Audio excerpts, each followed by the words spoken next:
participantes del grupo educativo, grupo educativo Capacítate Perú.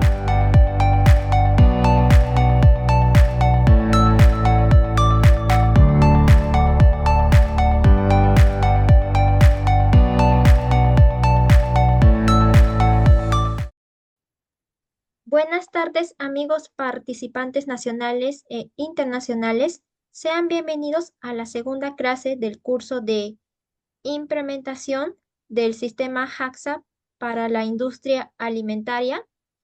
A todos los participantes les recordamos que pueden dejar sus consultas en el chat para que puedan ser resueltas al finalizar la capacitación.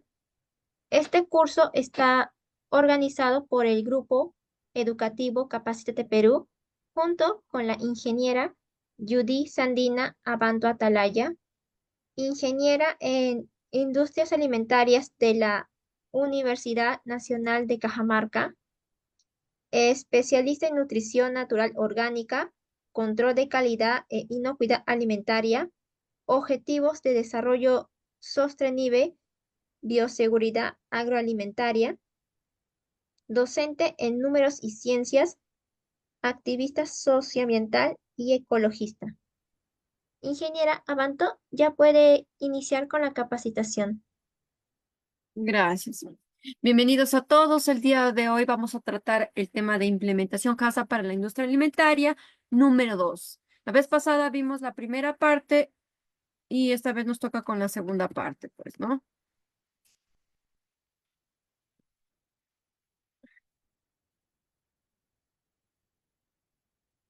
Habíamos considerado, si bien es cierto que el sistema HACCP se basa bastante en esto del método científico, ¿no? Que tenía bastante fases o etapas, por eso se le considera de carácter sistemático, ¿no? El cual nos va a permitir poder identificar, por ejemplo, los peligros específicos y especialmente los peligros de carácter significativo, los cuales nosotros tenemos que aplicar una serie de medidas preventivas para poder evitar que estos puedan presentarse y también medidas correctivas, ¿no? El fin y el objetivo es garantizar la salud humana de nuestro consumidor y a la vez también generar productos que sean inocuos, es decir, que no nos vayan a generar daño. A la vez también vamos a evaluar cada uno de estos peligros de una manera más minuciosa, más detallada, haciendo uso de fuentes científicas bibliográficas o realizando pruebas en laboratorio o pruebas en la misma planta, pruebas reales, ¿no? Se basa mayormente en el ensayo del producto final y recordemos que justamente el sistema HACCP no solamente es aplicado al nivel de la industria de nuestros alimentos, sino también a la parte que esté relacionado que tenga relación alrededor con nuestro producto, ¿no? Es decir, podemos aplicar el HACCP para los envases, para el empaquetado, para aquellos que se dedican a la industria, por ejemplo, de máquinas, de instrumentos, de utensilios, y los que derivan, por ejemplo, procesan aditivos químicos y muchos otras más, ¿no? Entonces, recordemos que al aplicar nosotros el sistema HACCP nos va a permitir que nosotros podamos generar comercio internacional y brindar confianza, seguridad de nuestros procesos adecuados que estemos brindando, pues, ¿no? Entonces, como habíamos visto, que para ello nosotros tenemos que aplicar una serie de programas de prerequisitos, algunas normativas que eran indispensables, como el BPM, plan de higiene y saneamiento, POE y POES, y otras derivadas más, pues, ¿no? Cada una de ellas lo hemos visto la semana pasada de manera un poco más detallada. Y habíamos comenzado que dentro de los pasos preliminares teníamos que era la formación del equipo HACCP, de todos los miembros, cada uno era especializado en cada una de las áreas que esté relacionado con nuestra planta, ¿no? Todos ellos, entre todos, íbamos a designar a un líder y el cual se va a encargar de convocar a las reuniones para ejecutar todo esto de la implementación del sistema HACCP. Descripción del producto, esto lo habíamos visto de manera detallada, con ejemplos también la semana pasada, justamente, donde sí o sí tenemos que sacar sus fichas técnicas, a hacer uso, por ejemplo, de normas técnicas peruanas o también del Códex Alimentario, ¿no? La determinación del uso previsto es justamente para un determinado tipo de población, ya sea para mamás gestantes, para niños menores de 5 años o para aquellos que tengan cualquier otro tipo de enfermedad crónica, ¿no? Como diabetes o cáncer.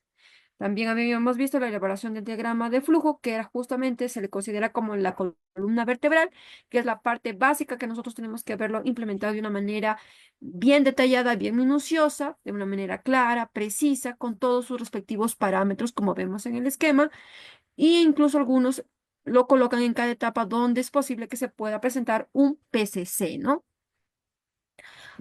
También habíamos visto la verificación del diagrama de flujo in situ, que justamente nosotros vemos en nuestro documento el diagrama y tenemos que ir justamente en la etapa del procesamiento y verificar que cada una de esas etapas se esté respetando o se esté cumpliendo cada uno de los parámetros establecidos, ¿no? Y después pasamos a los 7 principios HACCP. Dentro de ellos, el primero era realizar el análisis de peligros, que era bien detallado, bien minucioso. Después determinar PCCs, establecer límites críticos, establecer la etapa del monitoreo o vigilancia, después establecer acciones correctivas, validar el plan HACCP, ver también los procedimientos de verificación y establecer un sistema de documentación, ¿no? Entonces, habíamos comentado que para hacer un análisis de todos los peligros hay evaluación cuantitativas, cualitativas, y para ello teníamos que haber sabido, por ejemplo, la parte del grado de probabilidad con el grado de severidad o gravedad o cuánto daño nos puede causar en nuestro organismo, y para ello, pues, mayormente aplicamos todo esto de las matrices bidimensionales, ¿no? Habíamos recomendado ver cuáles eran las pautas paso a paso, cómo realizar una evaluación de los peligros de una manera más detallada, los valores, los riesgos también según los valores de riesgo y también según nuestras matrices bidimensionales, ¿no? Metodología chilena, metodología de la FAO, que son mayormente las más básicas, las que más comúnmente solemos aplicar, ¿no? Si bien es cierto, hay muchas metodologías, estrategias, no solamente de la FAO, de la metodología chilena, sino también en metodologías europeas, de Estados Unidos, los cuales ellos son más exigentes, más estrictos, y los valores pues varían, ¿no? Son de 4 a 5 o mucho más, ¿no? Ellos son mucho más estrictos en este aspecto. Mientras que en nuestra normativa de Perú, por ejemplo, mayormente son de 3 valores a 3 valores y ya nos da la libertad para que nosotros como miembros del equipo HACCP, nosotros con haciendo uso de nuestro razonamiento lógico y con todas nuestras investigaciones que hemos tenido, podemos aplicar la cual mejor nos convenga, ¿no? Si usamos la metodología de la FAO, la chilena, o aplicamos otra metodología más. Eso según sea nuestro criterio, ¿no? Entonces, el grado de probabilidad, efecto e incidencia también tiene que ver con lo mismo, con las matrices bidimensionales, y habíamos visto algunos de estos ejemplos, pues, ¿no? Como es el análisis de peligros, tanto a nivel biológico, físico, químico, en cada una de las etapas que tenemos que saberlas identificarlas bien de manera bien detallada, y después cualquiera de estos tipos de peligros nosotros tenemos que identificar cuál de ellos es de carácter significativo. Y justamente los peligros que son hallados de carácter significativo son los que nosotros vamos a tomar para posteriormente aplicar o desarrollar los PCCs, ¿no? Los puntos críticos de control, los cuales vamos a hacer uso de la herramienta del árbol de decisiones, pues, ¿no? Ahí, y justamente en muchos casos nos dan muchos criterios, muchas formas, ejemplos, como nosotros podemos hacer esas estructuraciones, ¿no? Pero siempre tenemos que justificar por qué es que nosotros vamos a designar que ese tipo de peligro sea de carácter significativo. Y justamente nosotros hacemos uso tanto del grado de probabilidad o gravedad para finalmente ver si el riesgo es alto, severo, medio o bajo, ¿no? Eso lo podemos ampliar, modificar o connotar según nuestro tipo de organización. Y ahora ya vamos a comenzar con la parte ya desde ahorita, es el estudio de las medidas preventivas. Recordemos que no solamente el análisis de peligro nos conlleva solamente a saber identificar, hacer un análisis bien minucioso de todos los posibles peligros que son físico, químico, biológico, sino también hacer un estudio bien minucioso de cualquiera de las medidas preventivas que nosotros queramos realizar, aplicar, ¿no? Entonces, esas medidas preventivas se les considera como un tipo de medidas de control que nos va a permitir que nosotros podamos gestionar o administrar adecuadamente estos tipos de peligros. En realidad, ¿qué viene a ser un tipo de medidas de preventivas? Muchos lo consideramos como aquellas acciones, actividades o tareas que nosotros vamos a tener que realizar para poder, el fin es eliminar, reducir cualquier tipo de peligro, ¿no? Que pueda afectar al tema de la inocuidad alimentaria, pero a un nivel que sea aceptable o tolerable en mi organismo para que no me pueda causar daño, ¿no? Ejemplos de medidas preventivas que mayormente se suele usar, pues son aplicar los programas de prerequisitos, que todos lo conocemos mayormente, como son las buenas prácticas de manufactura, o ustedes lo van a modificar según su tipo de línea de producción de sus alimentos, ¿no? Buenas prácticas de agrícolas, buenas prácticas veterinarias, buenas prácticas higiénicas, de elaboración, buenas prácticas de almacenamiento, según sea su rubro, ¿no? A la vez de ello, también aplicar, por ejemplo, el tema del plan de higiene y saneamiento. Dentro de esto tenemos las actividades como limpieza, desinfección, la desinsectación, eliminar insectos, derratización, eliminar ratas, desinfección. El tema también del calibrado, mantenimiento de nuestros equipos, instrumentos, máquinas y sobre todo la capacitación de nuestro personal, ¿no? También dentro de ello tenemos los POE, POES, cada una de esas actividades minuciosas que nosotros solemos hacer, que van involucradas dentro de los POES, también lo podemos colocar acá. Y para ello, pues nosotros hay que hacer un control minucioso a nivel de los peligros biológicos, un control minucioso a través de los peligros químicos y otro control a través de peligros físicos, ¿no? Y no hay que olvidarnos de aplicar bien las medidas básicas de higiene. Justo recordemos que estas son fundamentales para aplicar en todo el sistema HACCP y recordemos que en el HACCP, aplicar HACCP no va a involucrar que nosotros vayamos a eliminar o sustituir las medidas de higiene. Recordemos que no son parte específicamente del plan HACCP, pero son la base, son los principios básicos que nosotros tenemos que adoptarlos para poder aplicar posteriormente el HACCP, ¿no? Y justamente esto se aplica en los principios generales de higiene de nuestro códex en cualquiera de las etapas a lo largo de nuestra cadena agroalimentaria, ¿no?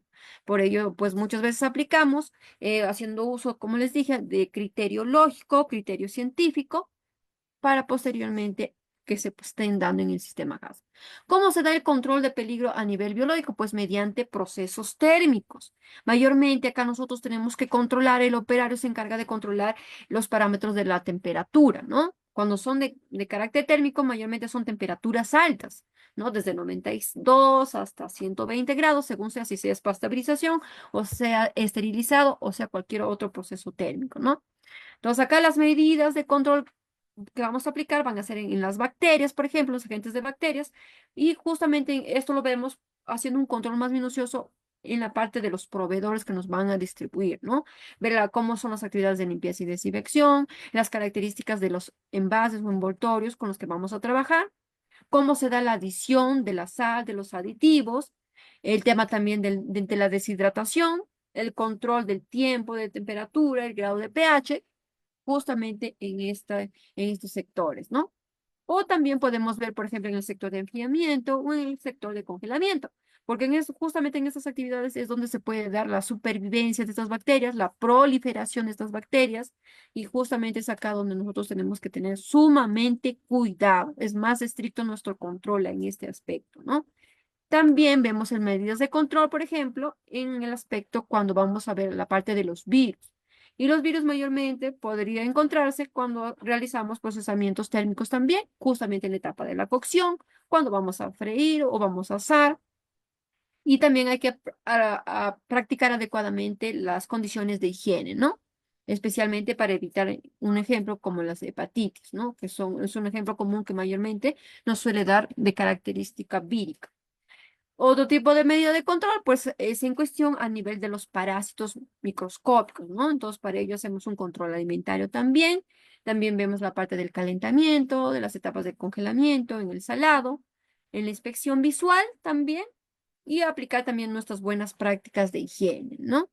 Entonces, desde esta parte lo vemos, porque recordemos que mayormente los parásitos se encuentran cuando el agua no es apta y, por ejemplo, con esa agua sucia se ha lavado, por ejemplo, la parte de los alimentos agrícolas, entonces ya están ahí presentes. O también en las mismas carnes, por ejemplo, que no le damos un buen control adecuado, y mayormente se quedan presentes en las carnes, por ejemplo, un ejemplo común que es el cerdo, que está con la cisticercosis, ¿no? O la triquinosis también, ¿no? Pues son ejemplos que obviamente nosotros tenemos que tomar en cuenta. Otro ejemplo de la fasciola hepática. Entonces son bastantes de estos aspectos que nos va a permitir que nosotros sepamos controlar.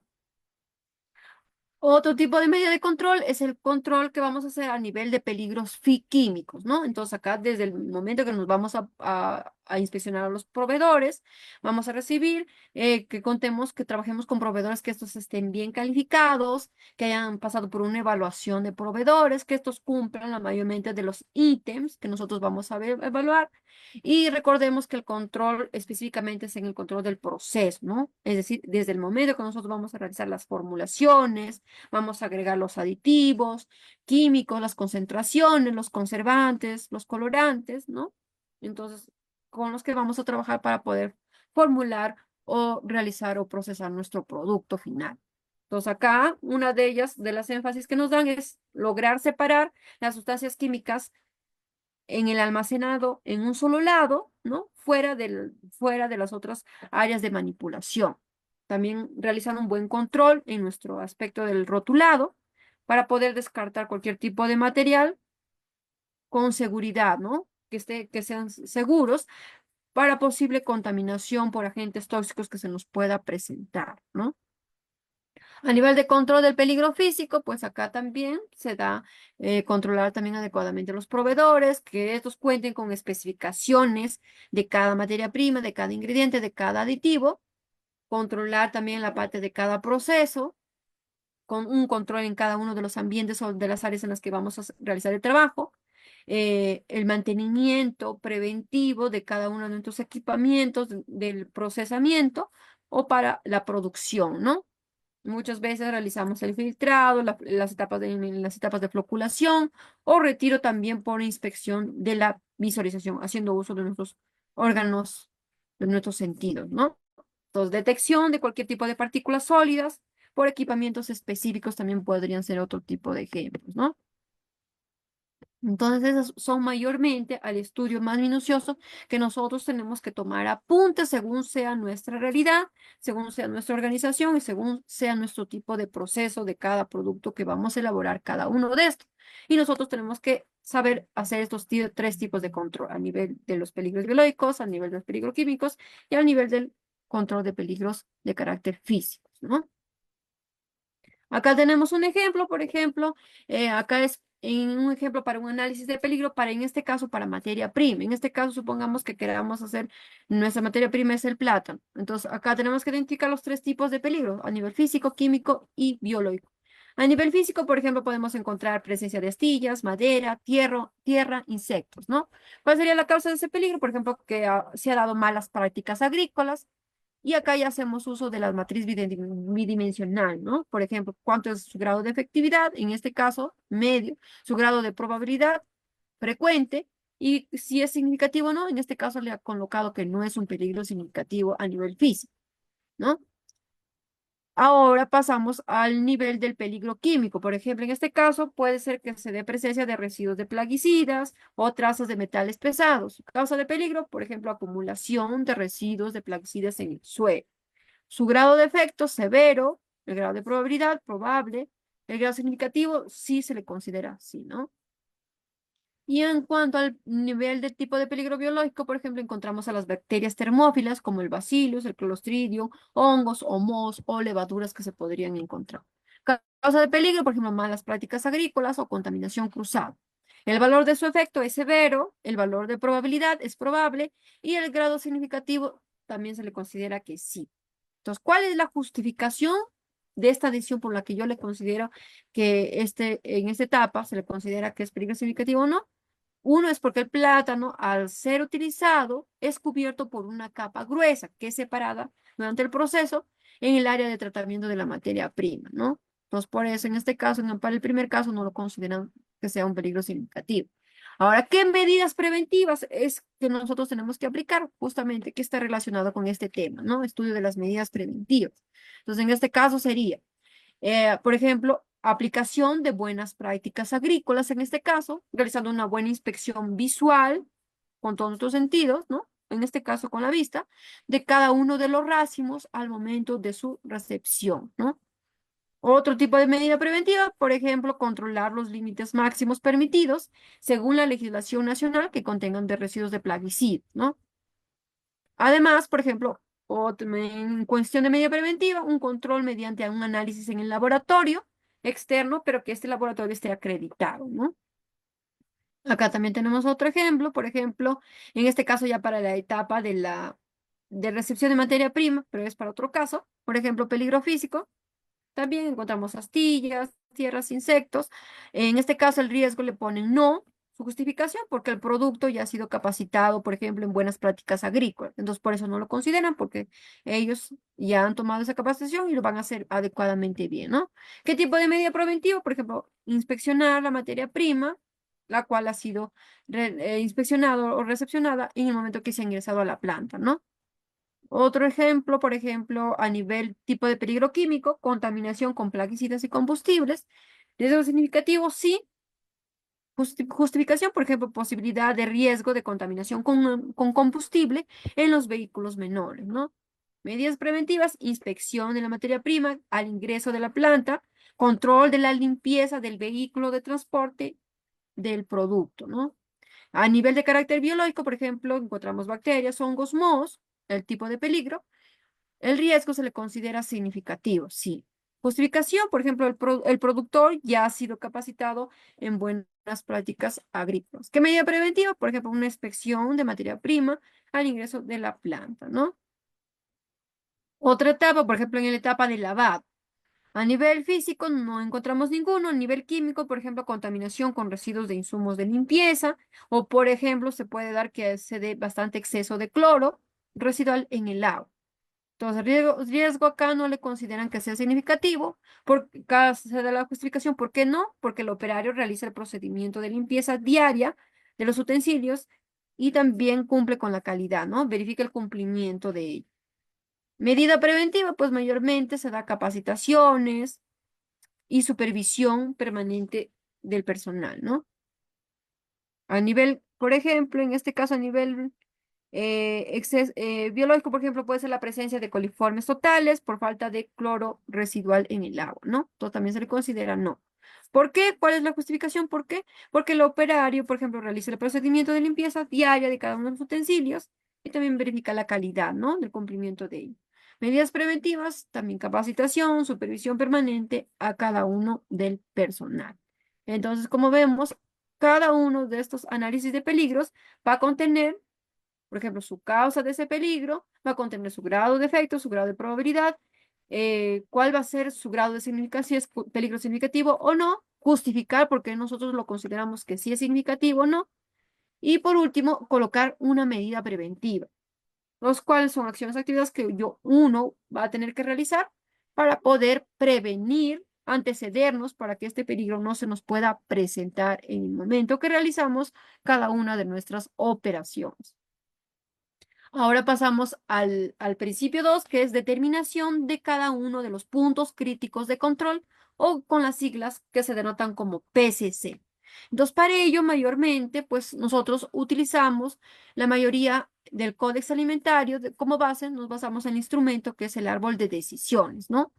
Para cada una de las etapas de nuestro proceso que hemos colocado en cada uno de nuestro diagrama de flujo, ¿no? Entonces, para ello, justamente es una serie de 4 preguntas que nosotros nos vamos a ir realizando y en cada una de ellas nos vamos a responder si es un sí o si es un no. Entonces, lo indispensable acá es, por ejemplo, que todos los peligros que nosotros hemos considerado en los formatos anteriores que nos han salido, que son de carácter significativo, estos nosotros los vamos a tomar específicamente para que pase a la siguiente etapa, ¿no? Es decir, en la que nosotros vamos a tener que aplicarle este árbol de decisiones, ¿no? Para cada peligro significativo, con el fin de nosotros poder reconocer si estos se pueden convertir en puntos críticos de control o no. Y por ello es obligatorio tener por lo menos un PCC o un punto crítico de control. Los puntos críticos de control se recomienda que sean pocos, no que sean demasiado porque también nos vamos a saturar. Ejemplos de PCCs, por ejemplo, podría ser la etapa de la cocción, de la refrigeración, el congelado, el procesamiento térmico, el etiquetado de alérgenos, control de la formulación del producto, detección de materiales extraños, ¿no? Mayormente son estos ejemplos. ¿Y qué es lo que ocurre? Muchas veces hacemos un tipo de formato, como vemos en el gráfico, donde para cada una de las etapas vamos a tener que enumerarlas de una de una por una, como es en este caso, vamos a identificar el tipo de peligro y cada una de estas preguntas del árbol de decisiones lo vamos a colocar en cada columna. P1, que significa la pregunta 1, P2, P3, P4 hasta la P4, ¿no? Y finalmente vamos a colocar PCC como resultado para ver si sí se lo considera punto crítico de control o no se lo considera. Por ejemplo, en este caso, para la parte de la recepción de café verde, ¿no? Supongamos que el peligro que encontremos es la presencia de ocratoxina. Entonces, en la primera pregunta, según sea nuestra fase, en que es la etapa de recepción, nos preguntamos la primera, por ejemplo, ¿se puede controlar el peligro significativo a un nivel aceptable en este paso mediante programas de prerequisitos, ya sea, por ejemplo, aplicando buenas prácticas de higiene? En este caso sería buenas prácticas agrícolas, ¿no? En este caso. Entonces, si ustedes lo consideran sí, entonces en este paso nos indica que este paso no se le considera como un PCC.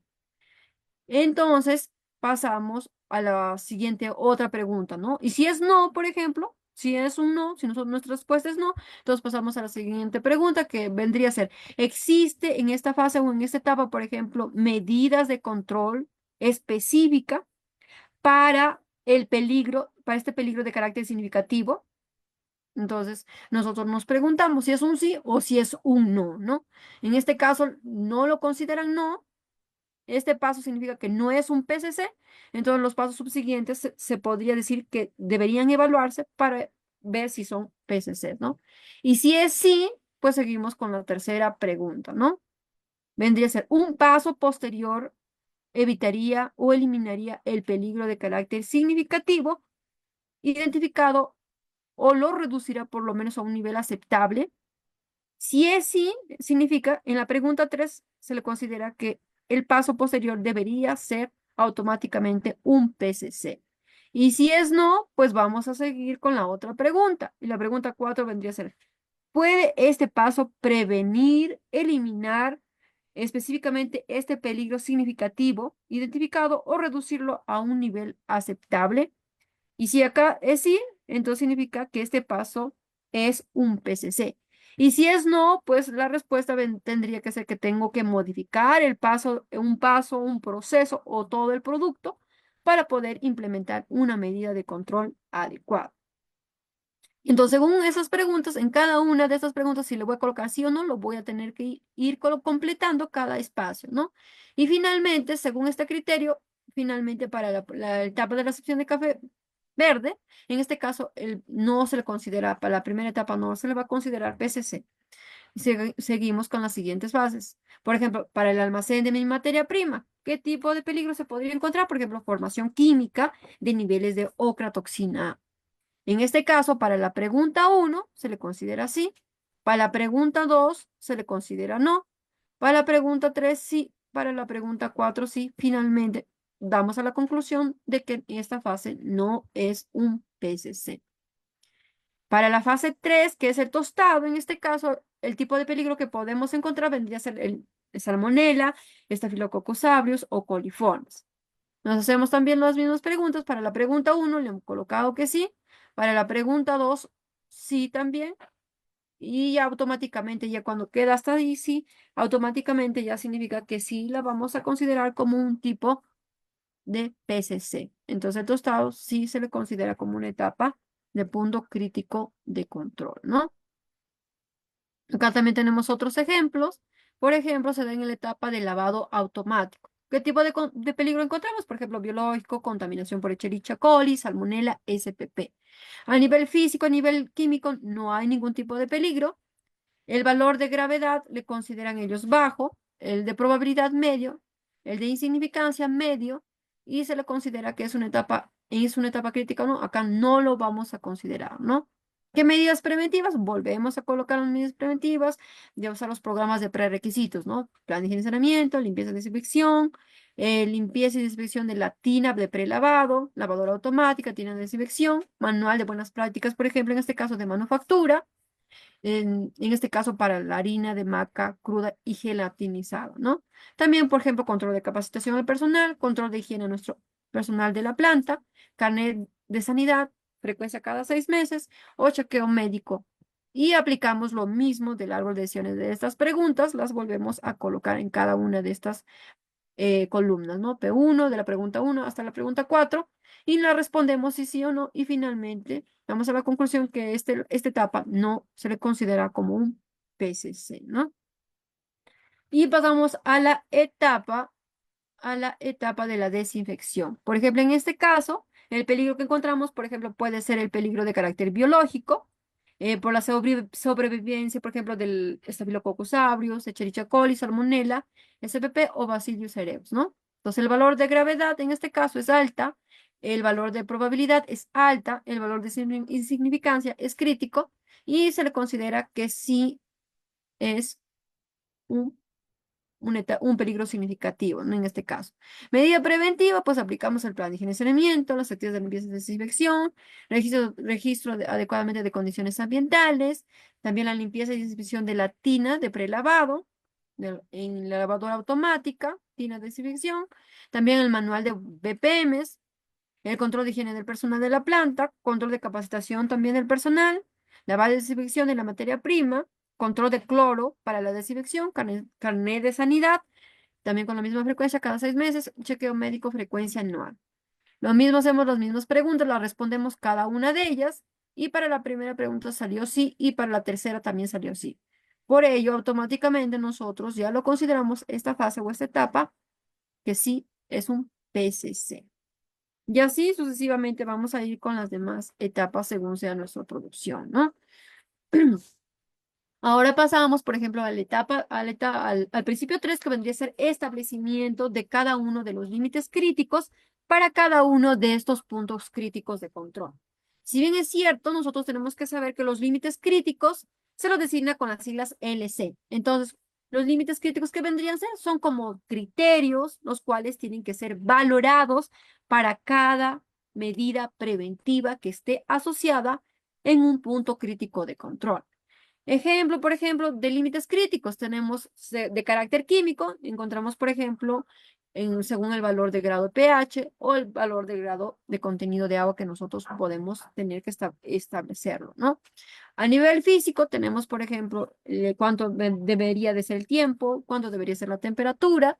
También tenemos, por ejemplo, a nivel microbiológico, que son los límites bacterianos, que son máximos, mínimos, que son permisibles, que lo encontramos en nuestras normas técnicas peruanas, pues, ¿no?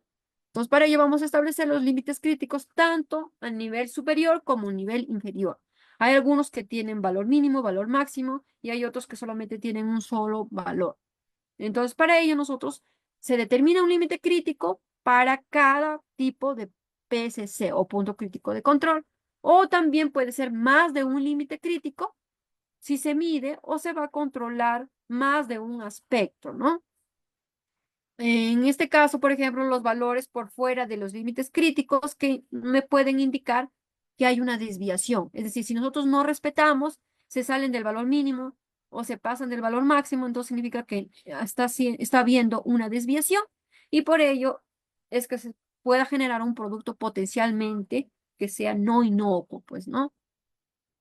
Por ello, pues hay que incluir parámetros, por ejemplo, que sean medibles, que sean significativos y que sean realistas, que sean de valor cualitativos o cuantitativos, ¿no? Si no hay información, por ejemplo, en el caso que queramos establecer un límite crítico, hay que seleccionar un valor que sea conservativo o un límite reglamentado, ¿no? Pero siempre tenemos que indicar su justificación, es decir, por qué nosotros lo creemos conveniente que sea este límite crítico y los materiales que sean de referencia, ¿no? Utilizados, de dónde lo hemos sacado, de qué normativa, en qué nos hemos basado, indicando el número. Escribir, por ejemplo, algunas instrucciones de medición o de toma de valor de los límites críticos. Acá también tenemos ejemplo, por ejemplo, según los tipos de, en este caso para este gráfico, por ejemplo, dentro del tipo de PSC que podríamos encontrar, sea la cocción, ¿no? En este caso. El tipo de límite crítico vendría a ser, por ejemplo, el valor que esté a 75 grados centígrados por 20 minutos, especialmente cuando vamos a controlar el centro de la pieza, por ejemplo, que queramos cocer o cocinar una carne de pollo, en este caso. Otro tipo de, en este caso vendría a ser, por ejemplo, para el PCC del desecado, Pero el límite crítico acá vendría a ser, por ejemplo, uno de ellos, el registro del valor de temperatura del horno, que vendría a ser el valor de 120 grados centígrados. Otro límite crítico vendría a ser el tiempo de secado, que es a 120 minutos. Y también la velocidad de circulación, que es otro límite crítico, que es de 2 metros por segundo. Otro PCC, por ejemplo, es en la etapa del acidificado, ¿no? Se le considera.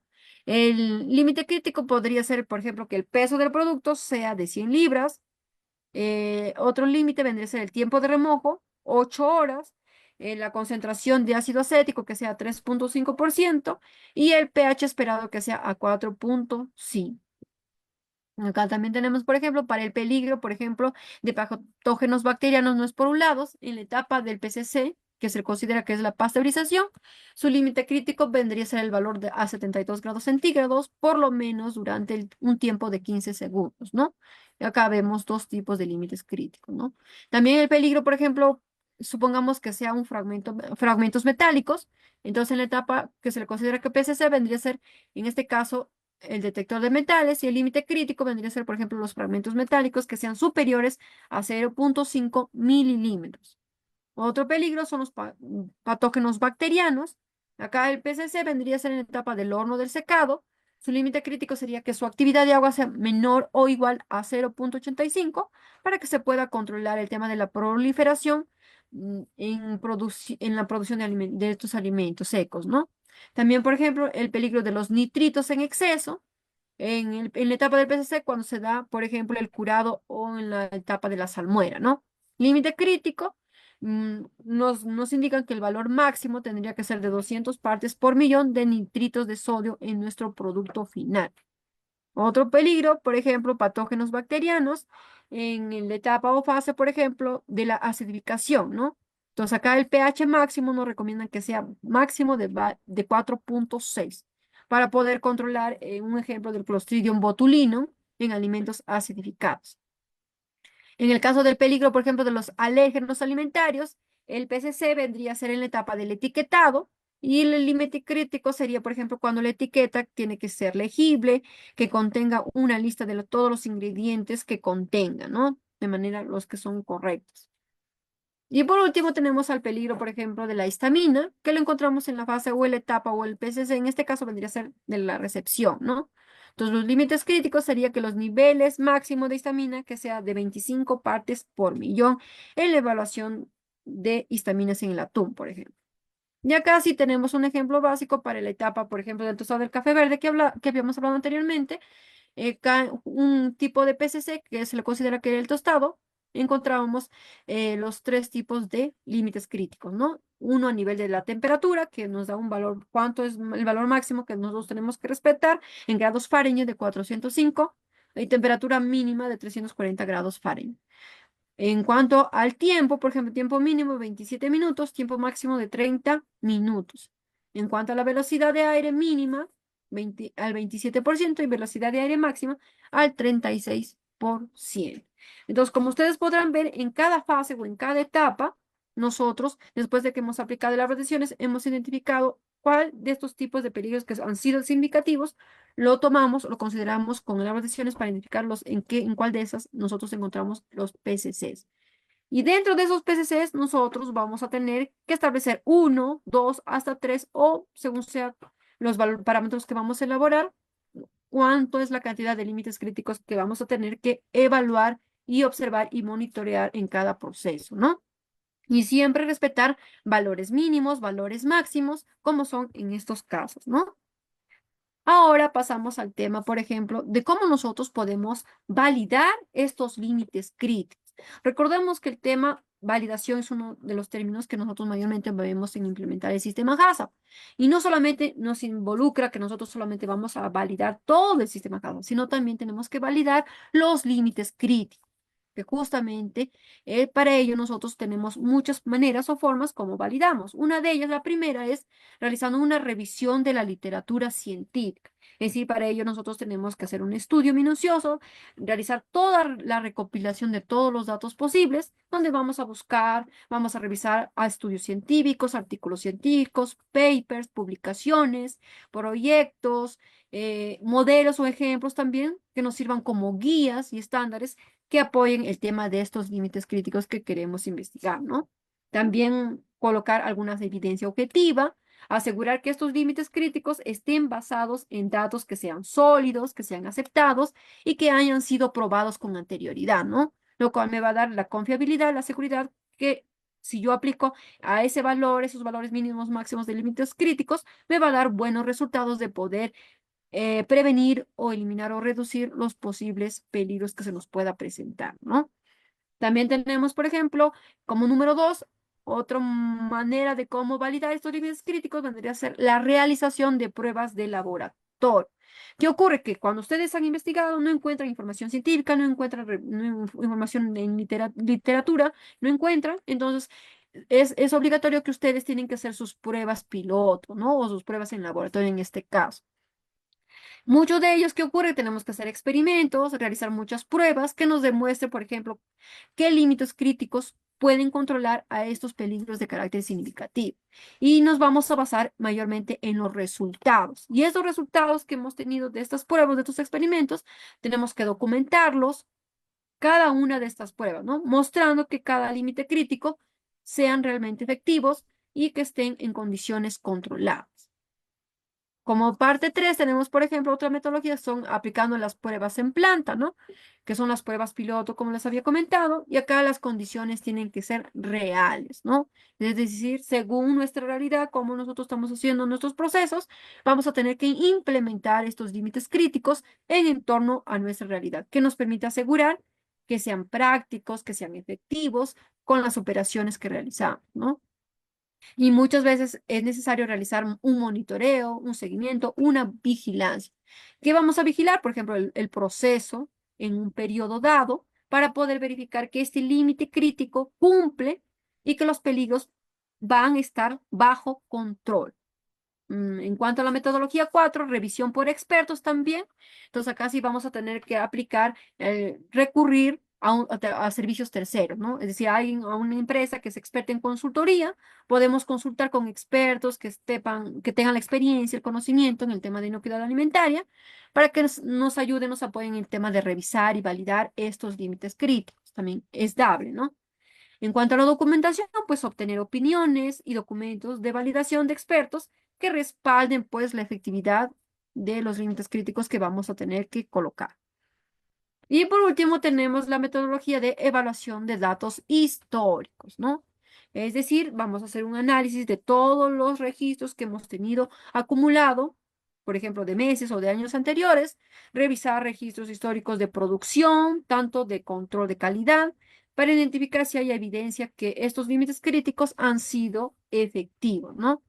También evaluar las tendencias, ¿no? Evaluar, por ejemplo, cómo se está dando la tendencia, qué tipo de patrones vamos a aplicar para confirmar que estos límites críticos logren controlar este peligro a lo largo del tiempo, ¿no? Justamente. Y ahora pasamos al principio 4, que es el establecimiento del sistema de vigilancia de cada uno de los puntos críticos de control, denominados PCCs. Entonces, muchas veces cuando hablamos de vigilancia es sinónimo y en otras bibliografías lo encontramos como monitoreo, en otros lo encontramos como seguimiento, otros lo denotan como observaciones, que en realidad son sinónimos y que se conlleva a la misma, ¿no? A la misma concepto. En realidad, vendría a ser un tipo de medición, tanto a nivel físico, a nivel químico o a nivel visual, o haciendo uso de nuestra misma observación programada, ¿no? Para poder comprobar si justamente ese punto crítico de control esté bajo control. Es decir, que no se supere los valores de los límites críticos, no se pase en relación con sus límites críticos, pues, ¿no? Entonces, las observaciones, pues, se registran para futuras verificaciones en formatos, tenemos que llenarlos, ¿no? En nuestras tablas, nuestros formatos tienen que ser llenados, que al ser llenados se denominan registros, ¿no? Lo importante es que se realice de una manera continua, de una manera periódica o según sea el tipo de actividad, ¿no? Entonces, ¿qué nos va a permitir la vigilancia? Pues detectar si es que se está dando una pérdida de control en un punto crítico de control. También nos va a permitir, por ejemplo, obtener registros de todos los puntos críticos de control que estén o no bajo control. Además de ello, también determinar el momento en que se está dando esta pérdida de control de este punto crítico de control, ¿no? Y muchas veces para ello, pues hay que realizar un plan de vigilancia. Este plan de vigilancia me va a permitir especificar, por ejemplo, qué es lo que se va a vigilar, quién es el encargado de realizar esta vigilancia, por qué, cuándo, dónde, con qué frecuencia, cómo, qué metodología voy a aplicar para esta vigilancia, qué tipo de procedimientos voy a aplicar. Entonces, todos estos datos van a ser evaluados de una manera muy constante y si el límite crítico no cumple, pues hay que tener que aplicar una medida de control de manera de inmediato. Justamente acá vamos a hacer uso de registros, los cuales tienen que ser firmados por el encargado del monitoreo o vigilancia y por quien evalúa cada uno de estos resultados, pues, ¿no? Si bien es cierto, son suficientes para poder detectar cómo se está dando las tendencias. Para ello, pues, se establece criterios de vigilancia para cada punto crítico de control que nosotros estemos identificando en todo nuestro diagrama de flujo de nuestro producto, ¿no? Entonces acá, por ejemplo, tenemos otro ejemplo, en este caso, por ejemplo, para la etapa de la recepción del cangrejo, ¿no? En este caso se le considera PCC. ¿Qué peligro significativo? Por ejemplo, mayormente son de carácter químico. En el ambiente, ejemplo, supongamos que se dé el ejemplo de encontrar mercurio. Entonces acá el límite crítico para cada un tipo de tipo de medida preventiva sería que todo cangrejo entrante debe estar, por ejemplo, etiquetado con la fecha y lugar de pesca, con el tipo de marisco, la cantidad, el nombre, el número de registro del pescador aprobado, ¿no?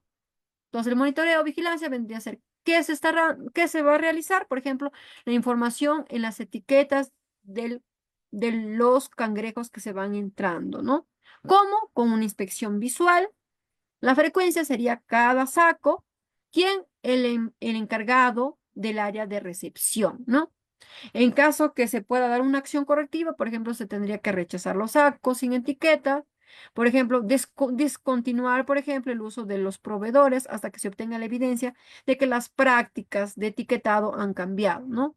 Registro, pues hay que hacer uso de registros de recepción y en cuanto al tema de la verificación, pues revisión de los registros de monitoreo, ¿no? De cada una de las acciones correctivas dentro de la primera semana de preparación. Otro caso, por ejemplo, ¿qué queremos, por ejemplo, monitorear? Por ejemplo, el sitio o el lugar de pesca, ¿no? En este caso, ¿cómo? Por ejemplo, una inspección visual, consultando a la autoridad del estado de control de crustáceos y si el área en donde se está, por ejemplo, recolectando estos crustáceos está autorizada para la pesca, ¿no? Frecuencia en cada lote. ¿Quién? El empleado del área de recepción. Y en caso que veamos que no se está cumpliendo, pues hay que aplicar una acción correctiva.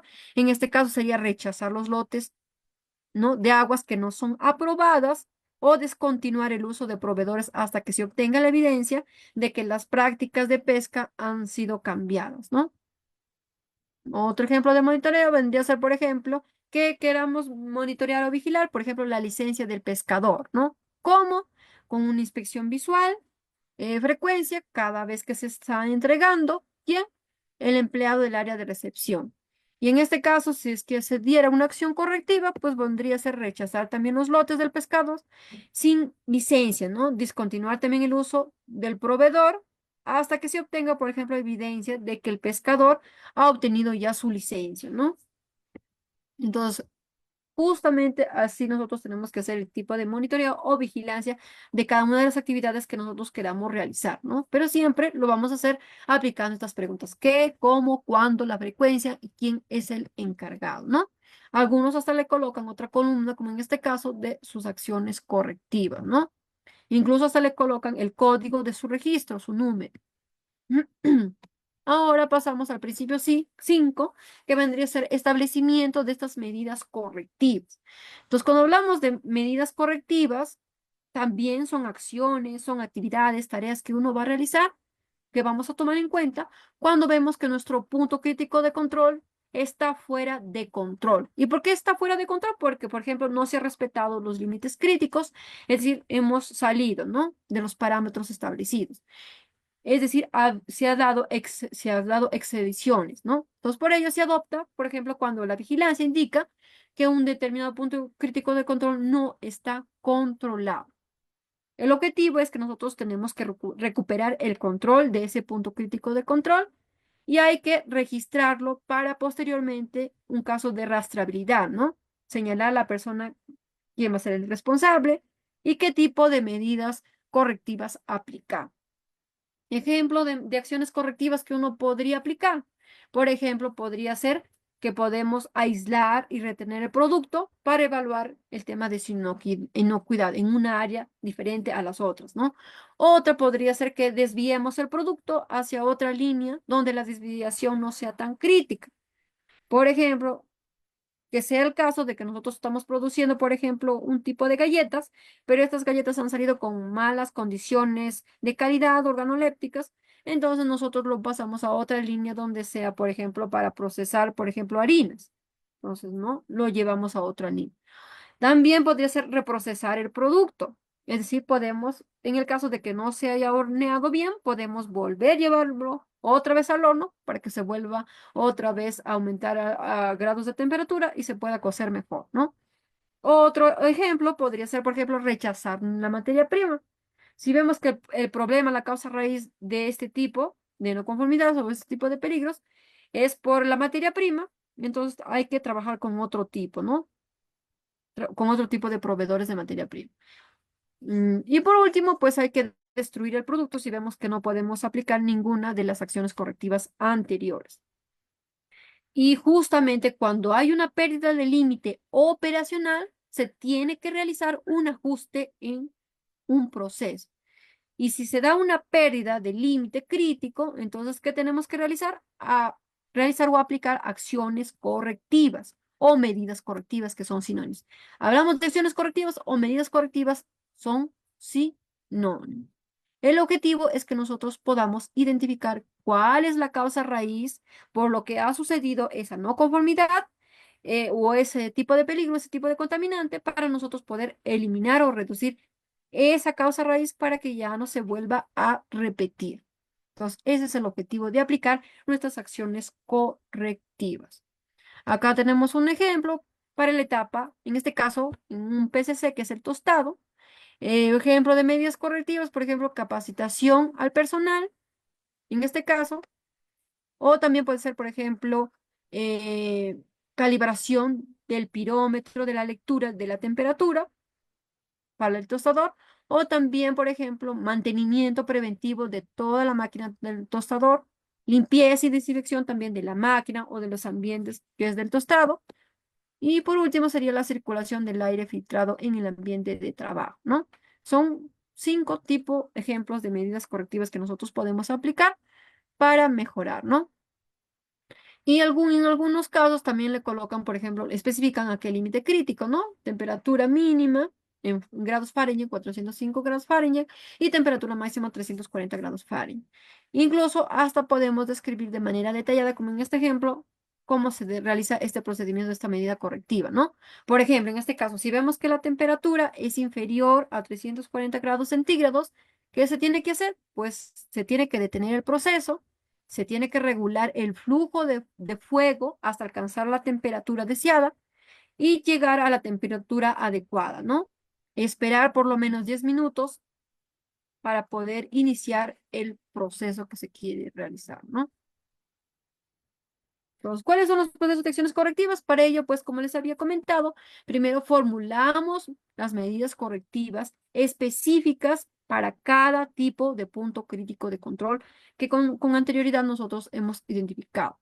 Vamos a registrar la acción tomada, la fecha, quién es el responsable de esta acción que he realizado y las decisiones que se van a tomar según nuestro producto, ¿no? ¿Cuáles son las funciones del responsable? Pues identificar, como les dije, la causa raíz de esa desviación, tomar las medidas correspondientes o acciones o actividades o tareas que uno quiera realizar para poder controlar el producto no apto y poder impedir que éste se vuelva a ocurrir o repetir nuevamente, ¿no? También realizar un seguimiento más minucioso para poder verificar que las medidas adoptadas están siendo eficientes y eficaces, ¿no? Y por último, pues predeterminar, documentar cada una de estas medidas en nuestros formatos o haciendo uso de nuestros registros, ¿no? Todo lo que nosotros vamos a tener que ir realizando, tenemos que registrar. Hasta nuestras acciones correctivas tienen que estar registradas.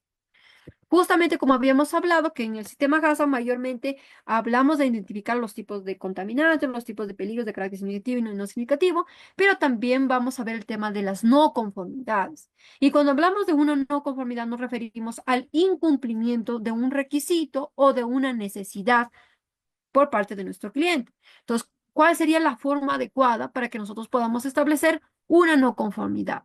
Primero, realizar una observación exacta de cada uno de los hechos. Después, dirigirse al qué, cuándo, cuántos y dónde se está realizando esta no conformidad. Ayudar, ya que esto nos va a permitir ayudar a lograr para poder implementar de una manera más eficiente estas acciones correctivas posteriormente, ¿no? Y por último, pues generar acciones, actividades, tareas que me permitan aumentar la satisfacción del cliente y se pueda mejorar el desempeño de toda mi empresa u organización. Como acá vemos en el formato, hay un ejemplo de una redacción de levantamientos de no conformidades, donde justamente se ha dado por una inspección sanitaria para la certificación de PGH, ¿no? Principios Generales de Higiene. Entonces acá colocan, por ejemplo, en este caso, cuáles son los aspectos de valor. Por ejemplo, se identifica la fecha de ingreso de las materias primas e insumos y los registros, ¿no? Haciendo uso de los CARDs. Vemos si hay evidencias de la adecuada rotación en base a los PEPs, a los principios, es decir, primeros que entran son los primeros que salen, y nos basamos en los artículos, en los decretos supremos 07, y también justamente en el Registro Ministerial 459-2006, que es de implementar este sistema HACCP, ¿no? Entonces, ¿qué en la parte de observación qué va a ir? Por ejemplo, esto se está dando justamente en el área de almacenamiento de mi materia prima e insumos. ¿Qué observamos? Por ejemplo, la presentación de un CARDEX con una información, por ejemplo, incompleta, por ejemplo, no está completa el CARDEX. Entonces, ¿qué acción correctiva se realiza? Por ejemplo, se tiene que actualizar la información del CARDEX que se ha encontrado incompleta, adicionando las fechas de vencimiento como evidencia que se presenta y se adjunte en el CARDEX, ¿no? En este caso, por ejemplo, de las cápsulas de ajo de lote tanto, que se encontró incompleto el día de la inspección. ¿Qué evidencia? Por ejemplo, que vemos que en el anexo 1 se presentan los siguientes documentos como evidencia para el procesamiento de cápsulas del producto cápsulas de ajo. Vemos que el CARDEX esté actualizado de materia prima, insumos químicos, los envases y los materiales. Estatus que sí se ha realizado y el responsable, el encargado de producción. Otro aspecto a evaluar, por ejemplo, en este caso vendría a ser los productos almacenados que se encuentran identificados y presentan, por ejemplo, fechas de vencimiento y registros sanitarios vigentes. Tanto en este caso de los aditivos, de los coadyuvantes, están permitidos por el Código Alimentario y también nos basamos en las legislaciones, en los siguientes artículos de nuestra normativa, Decreto Supremo 0798 con sus respectivos artículos, ¿no? Y también en esta misma normativa que es la 449-2006 MINSA, ¿no? ¿Qué observación? Por ejemplo, no se presentan registros sanitarios o certificados de calidad de la harina, en este caso, por ejemplo, del guanarpo. ¿Qué acción correctiva? Pues no se tenía a la mano los certificados de calidad para la harina de guanarpo y por lo cual pues se ha tenido que adjuntar, por ejemplo, un certificado de calidad, la ficha técnica del proveedor y el certificado de análisis de nuestro laboratorio del último lote que se ha recepcionado, ¿no? Evidencia, por ejemplo, tenemos en el anexo 2 certificado de calidad y de harina de guanarpo macho del proveedor, ¿no? Y como anexo 2 tenemos, por ejemplo, certificado de análisis justamente y también de la ficha técnica del guanarpo macho en nuestro laboratorio. Estatus que sí se ha realizado, el responsable acá es el encargado de control de calidad, ¿no? Entonces, de esa manera es que nosotros estamos levantando las no conformidades que hemos ido observando en nuestro sistema HACCP, ¿no? Entonces, un ejemplo, un modelo como mayormente suelen realizar. Ahora pasamos al principio 6, que es el establecimiento de procedimientos de verificación del sistema HACCP. Entonces, para ello nosotros tenemos que saber qué es la verificación.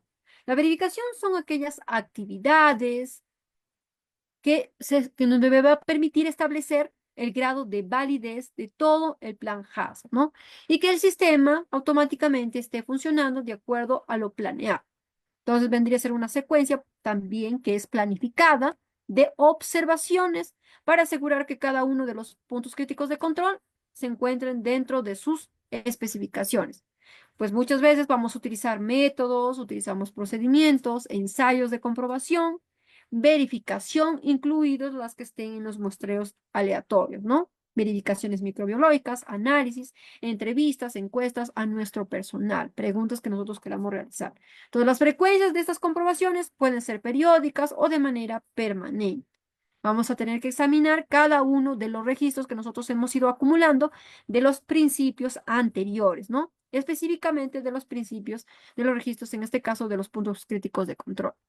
Pues mayormente acá se van a dar auditorías internas, auditorías externas, volver a revisar cada uno de estos puntos críticos de control cada vez que se pueda realizar un cambio en una parte, ya sea en un producto, en una máquina, en un proceso o en todo el ambiente, pues hay que realizar un cambio, ¿no? ¿Cuáles son los componentes de esta verificación? Pues acá sí vamos a realizar, por ejemplo, la validación del plan HACCP, las auditorías que se vienen a realizar al plan HACCP, el tema de calibración de nuestros equipos, la toma de muestras y de todos sus análisis, ¿no? Y acá tenemos ejemplos de verificación, pues, ¿no? Procedimiento, por ejemplo, en este caso queramos realizar la validar inicialmente, que, por ejemplo, en este caso, confirmar que todos los elementos en esta etapa sean efectivos, ¿no? Como aplicación de los sistemas de inocuidad como BPMs, como PGH, observar si se dispone de todos los registros que me permitan ayudar a garantizar el tema de la inocuidad. Frecuencia, antes la validación del sistema HACCP siempre se da antes de la aplicación del plan HACCP.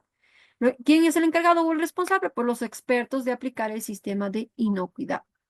Otro tipo de procedimiento, por ejemplo, comprobar que se esté funcionando correctamente todo el sistema. ¿De qué manera? Por ejemplo, realizando una revisión de cada uno de los registros, de las incidencias, de las acciones correctivas, de las no conformidades, que estén aplicadas en cada una de las etapas, ¿no? Por ejemplo, en este caso, para la etapa de tostado. ¿Cómo? Realizando análisis de laboratorio que me den la confirmación de que los análisis de microbiológicos de café de tostado son los adecuados, ¿no? Frecuencia puede ser mensualmente o semestralmente, según sea el caso, ¿no? El responsable, en este caso, el jefe de aseguramiento de la calidad, ¿no?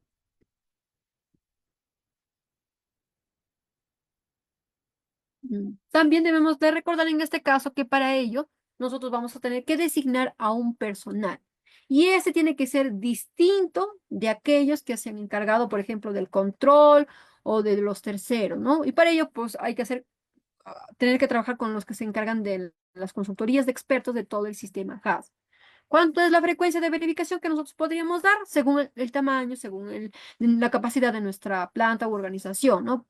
Algunos hacen un tipo de verificación que es diaria, de cada registro, de cada procedimiento de vigilancia en cada punto crítico de control. Puede ser integral, que es una revisión completa de todo el sistema, y acá justamente se aplica análisis de peligros en todos los pasos operacionales. O periódica también, que puede ser tanto para los programas de prerequisitos, para los registros, para los procedimientos, según el grado de frecuencia, según el tema de vigilancia, para las acciones correctivas en cada punto crítico de control. También, por ejemplo, para el tema de las auditorías internas y externas del sistema, ¿no? Muestreo, análisis físico, químico y microbiológico, según sea lo concerniente, ¿no? Entonces, cuando hablamos acá de verificación, pues las actividades que mayormente se tienen que tomar en cuenta son, antes de ello, es realizar un examen de todo el sistema y de todo el plan HACCP, ¿no? Incluidos los registros que contengan este. También un examen de todas las posibles desviaciones y también de todos los sistemas de eliminación de aquellos productos que han sido rechazados. También la confirmación de que estos puntos críticos de control se mantengan bajo control. Y según el número de unidades de muestra para la verificación del plan HACCP, pues acá nos indican que para la verificación de este plan HACCP, el número de unidades de muestra de los planes de muestreo podrán ser igual a 1, es decir, cuando n va a ser igual a 1, y deberá ser calificada con los límites más exigentes, ¿no? Es decir, con valores en m minúsculo, indicados en la presente disposición para ese tipo de alimento. Entonces, se demuestra, mediante documentación histórica, mínimo por lo menos de 6 meses, contar con procedimientos que sean eficaces en este caso, ¿no? Acá vemos, por ejemplo, establecimientos de procedimientos de verificación y validación. Entonces, acá nos indican que para poder confirmar que mi sistema HACCP funciona eficazmente. Entonces, dentro de ello tenemos los procedimientos de verificación, los cuales incluyen auditorías, revisiones de registros, pruebas de muestreo al azar y otros análisis microbiológicos, como es en el caso que más comúnmente se está dando, ¿no? También la frecuencia debería ser suficiente que me permita confirmar que mi sistema HACCP se está trabajando eficazmente. También la verificación debe efectuarla una persona que sea distinta a la que se encargue al tema de la vigilancia o monitoreo, ¿no?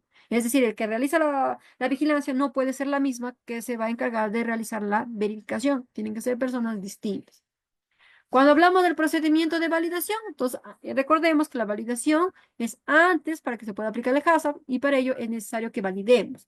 Entonces, durante el desarrollo del plan HACCP, nosotros tenemos que realizar la identificación de los peligros que hemos encontrado, de los puntos críticos de control, de los límites críticos, de la frecuencia y el tipo de vigilancia de cada uno de estos PCCs y de las medidas de control, ¿no? Además de ello, el sistema documentario, las actividades de verificación que éstas sean apropiadas, la revisión de cada uno de mis informes de auditoría, revisión de los ajustes que hemos realizado al plan, revisión de la eficacia de las medidas de control y de las correctivas, y revisión de la información sobre las quejas y los reclamos que nosotros hayamos observado, ¿no? Y otras muchas otras más que podríamos incluir también ahí. Entonces acá, durante la aplicación inicial del sistema HACCP, que me permita demostrar que se puede lograr el control de una manera más sistemática en condiciones a la producción. También se da cuando haya cambios que puedan repercutir al tema de la inocuidad alimentaria. Esto tendrían que requerir una revisión más profunda de todo el sistema HACCP y cuando sea necesario, pues hay que volver a revalidar todo el plan HACCP, ¿no? Y pasamos al principio 7, ¿no? En el principio 7 tenemos el tema de establecimiento de todo el sistema documentario y registro, ¿no? Entonces acá nos conlleva que para aplicar con éxito toda la implementación de mi sistema HACCP, entonces es imprescindible que nosotros vamos a tener que mantener un sistema documentario, es decir, haciendo uso de registros de una manera eficiente, exacta, sobre todos los procedimientos y los registros apropiados que sean para estos principios y toda su aplicación, ¿no?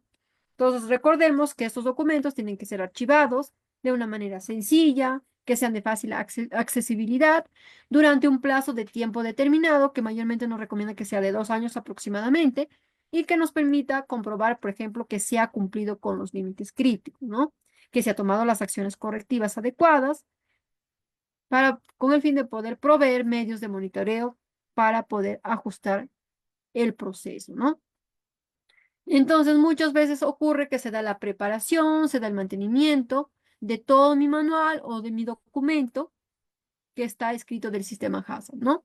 Entonces, el manual tiene que ir detallando todos los peligros que se ha identificado en cada producto individual. También tiene que ir identificado el diagrama de flujo de la preparación de cada uno de mis peligros con sus PCC, sus límites críticos, con todos sus respectivos parámetros, ¿no? Además de ello, las acciones correctivas que nosotros queremos implementarlas en el caso de que se dé una desviación de cada punto crítico de control, ¿no? Entonces acá también tenemos un ejemplo de cómo se puede realizar un cronograma para cada una de las actividades que se queramos implementar en todo el sistema HACCP, ¿no? Ahora, dentro del sistema documentario, pues habíamos comentado que acá tiene que ir desde el momento que nosotros realizamos la composición de todos los miembros del equipo HACCP, quiénes son las funciones, los responsables, los nombres, los encargados de cada función en cada área, ¿no? Cada uno de los miembros del equipo HACCP. También tiene que ir cada uno de los análisis de los posibles peligros que hemos encontrado, que estén apoyados científicamente, ¿no? Y también aquellos que estén excluidos del plan. También realizar la determinación de cada punto crítico de control de manera detallada, como lo hemos realizado, la metodología, determinación de los límites críticos y también su respaldo científico, la validación de cada tipo de medida de control, como nosotros hemos realizado, y también, por ejemplo, modificaciones que nosotros creamos conveniente realizar a todo el plan HACCP, ¿no?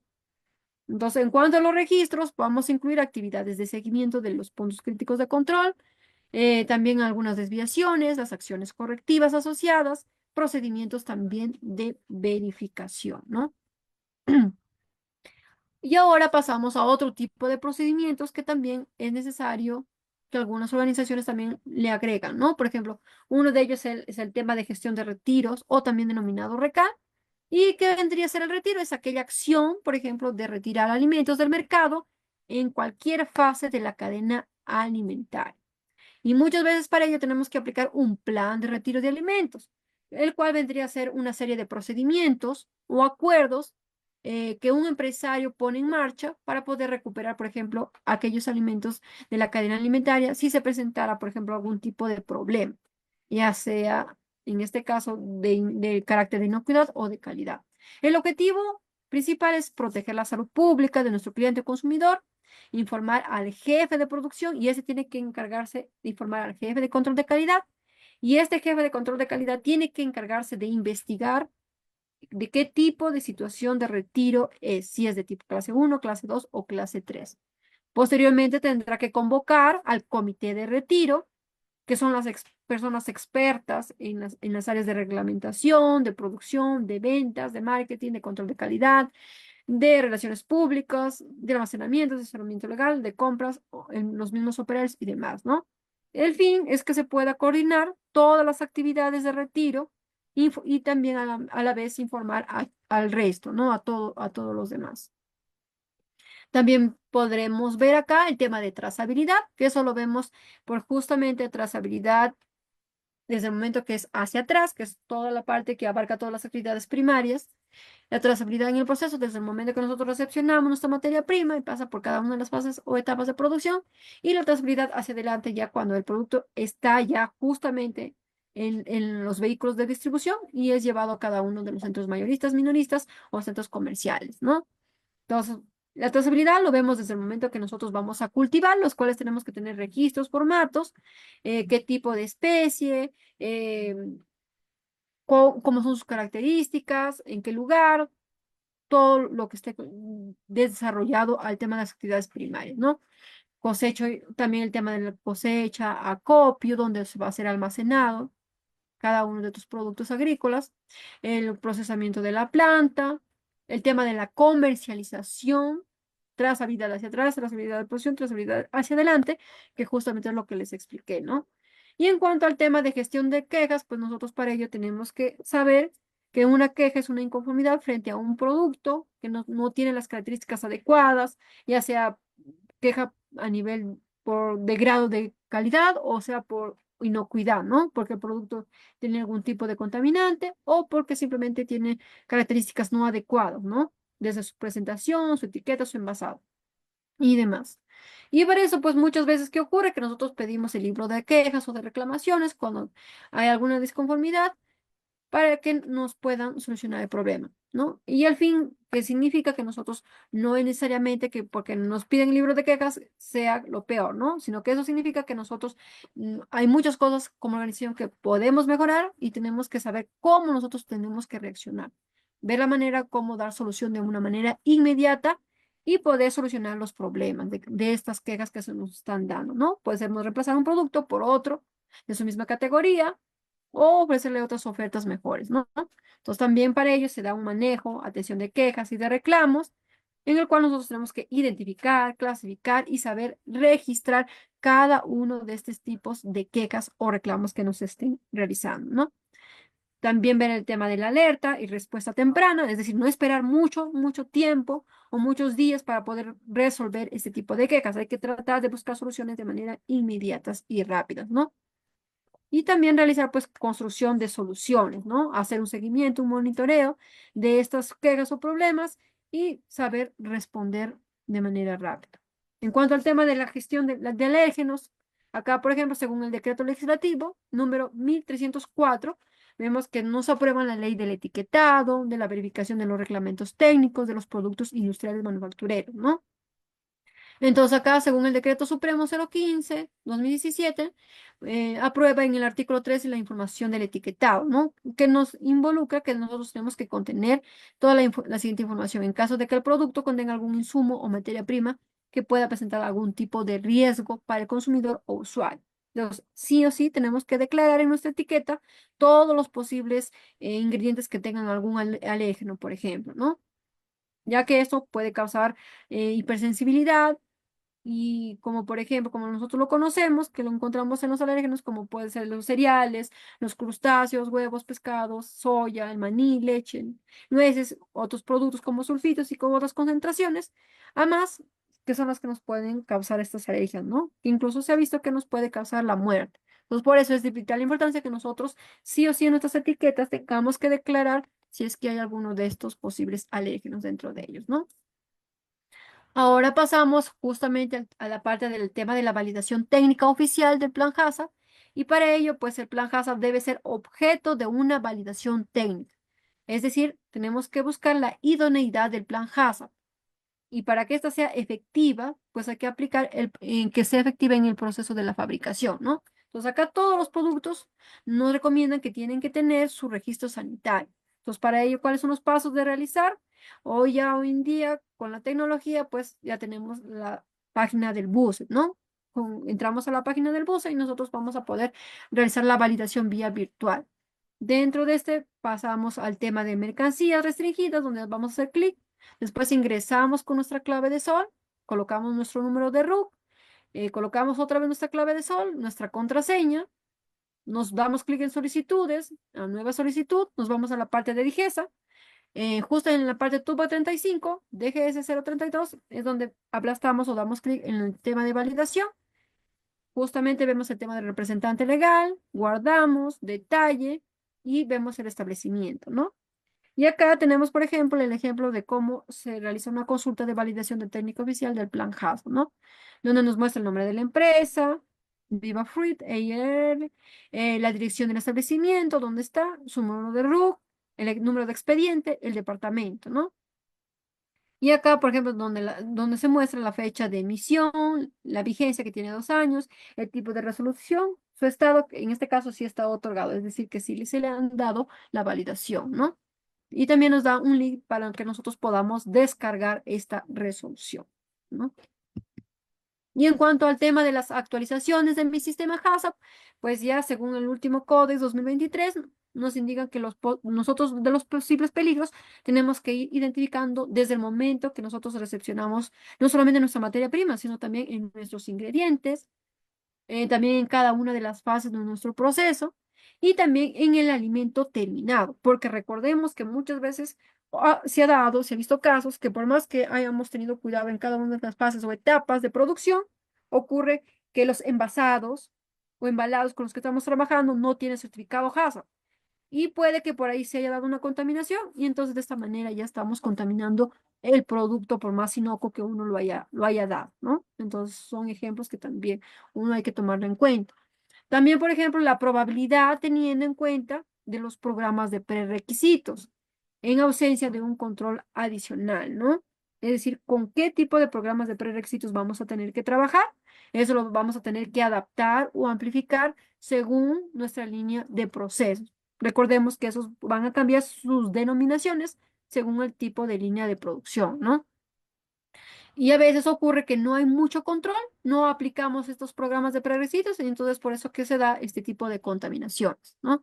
También tenemos la parte de la probabilidad, el grado de probabilidad, es decir, los valores tanto de probabilidad como de gravedad, que justamente vemos que hay algunos que son efectos bien nocivos, muy perjudiciales en el alimento, y en ausencia que a veces vemos que no se está dando un buen control, ¿no? Entonces, por eso siempre hay que establecer nuestras matrices bidimensionales para poder especificar cuánto es el valor de probabilidad que le damos, cuánto es el valor de gravedad, y según eso poder identificar si estamos trabajando frente a un peligro de carácter significativo o no. También vemos la parte de los niveles aceptables de cada uno de los peligros, ¿no? Y para ello, pues hay que hacer uso, como les dije, de nuestras normas técnicas, de nuestro códex alimentario, que nos da como la referencia general, que nos puedan servir de esto, ¿no? O también según los criterios microbiológicos que lo podemos encontrar en nuestras normativas peruanas, también ver según sea el caso, ¿no? También vemos según la naturaleza de las instalaciones y según los equipos que vamos a trabajar. Entonces, según eso, pues nosotros vamos a tener que implementar nuestro sistema HACCP según el tamaño, según la capacidad de nuestra producción y también según el tamaño de nuestra planta, ¿no? Algunos se van a demorar menos, otros se van a demorar más. Entonces, según con las maquinarias o equipos con los que se va a trabajar también. Vemos también el tema, por ejemplo, de la supervivencia o multiplicación de los microorganismos patógenos.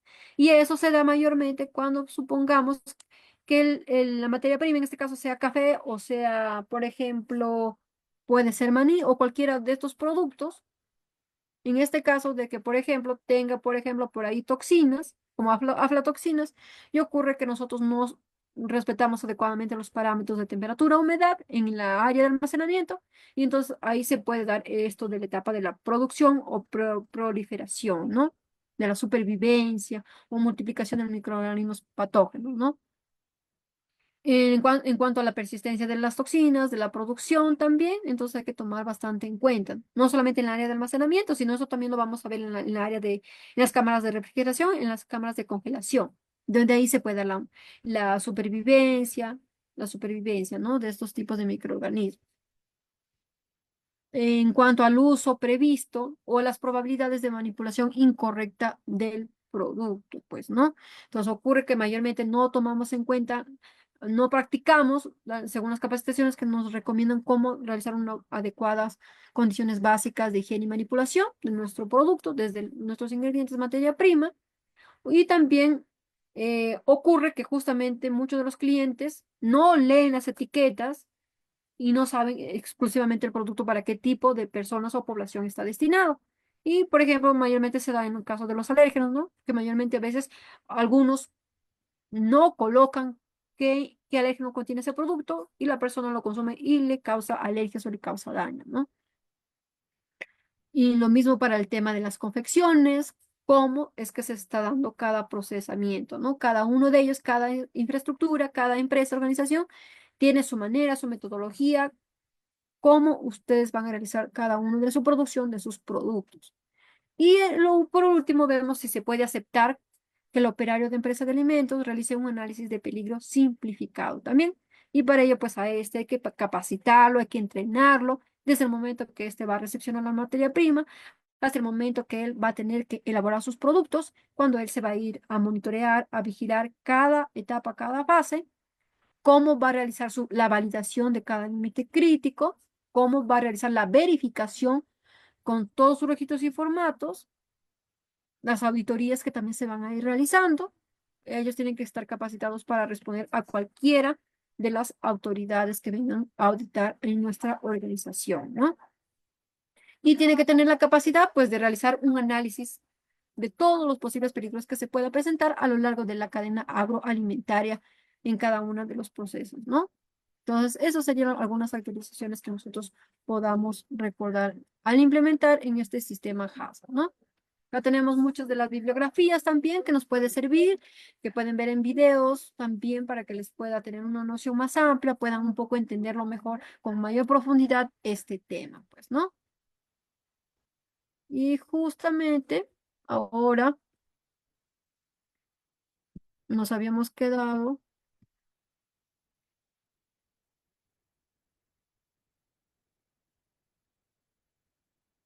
en este caso del ejemplo, ¿no? De la semana pasada. Entonces, la semana pasada nos habíamos quedado justamente en el sistema HACCP, que era para la producción de vegetales, y habíamos visto que en este caso ellos estaban enumerando cada una de estas etapas. En este caso, se da para el almacenamiento de producción terminado, para el despacho, envases y embalaje, ¿no? Cada uno se identifica con sus respectivos peligros a nivel físico, a nivel biológico, a nivel químico, ¿no? Para el almacenamiento, por ejemplo, en el momento del abarque, por ejemplo, se da la contaminación física, puede ser por material extraño o polvo. El nivel de riesgo era bajo, el nivel de gravedad medio y el grado de significancia no lo consideran, o sea que no se le considera un peligro significativo. En este caso, para el nivel del peligro biológico, por ejemplo, presencia de insectos, roedores en los almacenes, el valor de riesgo es medio, el valor de gravedad medio y el valor de significancia tampoco no lo considera. En cuanto al peligro químico, en este caso los productos de limpieza podría ser nivel de riesgo bajo, gravedad medio y el valor de significancia no. Entonces, ¿qué medidas preventivas? Almacenamiento bajo cubierta, plan de control de plagas, buenas prácticas de almacenamiento, en este caso, adecuado almacén para productos químicos, ¿no?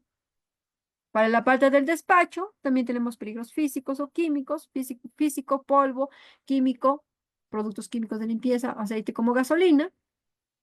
Y también lo mismo, ¿no? Realizan cada uno de sus parámetros según lo que ellos han observado su realidad y colocan sus medidas preventivas, ¿no? Por ejemplo, asegurar que el camión de carga que cuente con su checklist de transporte, monitoreos del medio de transporte, ¿no? Y en cuanto a la etapa de los envases y embalaje, por ejemplo, a nivel de peligro biológico puede ser que se dé presencia de insectos o roedores, o a nivel químico presencia de metales pesados. Valor de riesgo en ambos lo han puesto bajo, en gravedad para el nivel biológico le han colocado medio y para el nivel químico le han colocado gravedad alto, ¿no? Significancia, en este caso le han dado valor si es significativo. ¿Qué medidas preventivas se puede realizar en este caso? Por ejemplo, realizar un plan de control de plagas, aplicar buenas prácticas de almacenamiento para el tipo de peligro biológico, ¿no? Y a nivel de peligro químico, por ejemplo, medidas preventivas, evaluar y seleccionar a los proveedores. Durante la recepción se verifica que los envases estén sellados, que estén en buen estado, almacenar en ambientes en condiciones adecuadas, solicitar al proveedor de certificados de inocuidad. Y yo acá le agregaría, por ejemplo, que cuenten con su certificado de calidad de sus envases y embalajes que tengan HACCP, ¿no? Por ejemplo, para que me dé la seguridad que realmente no hay ningún tipo de contaminante en los embalajes, ¿no? Entonces podría ser un ejemplo acá.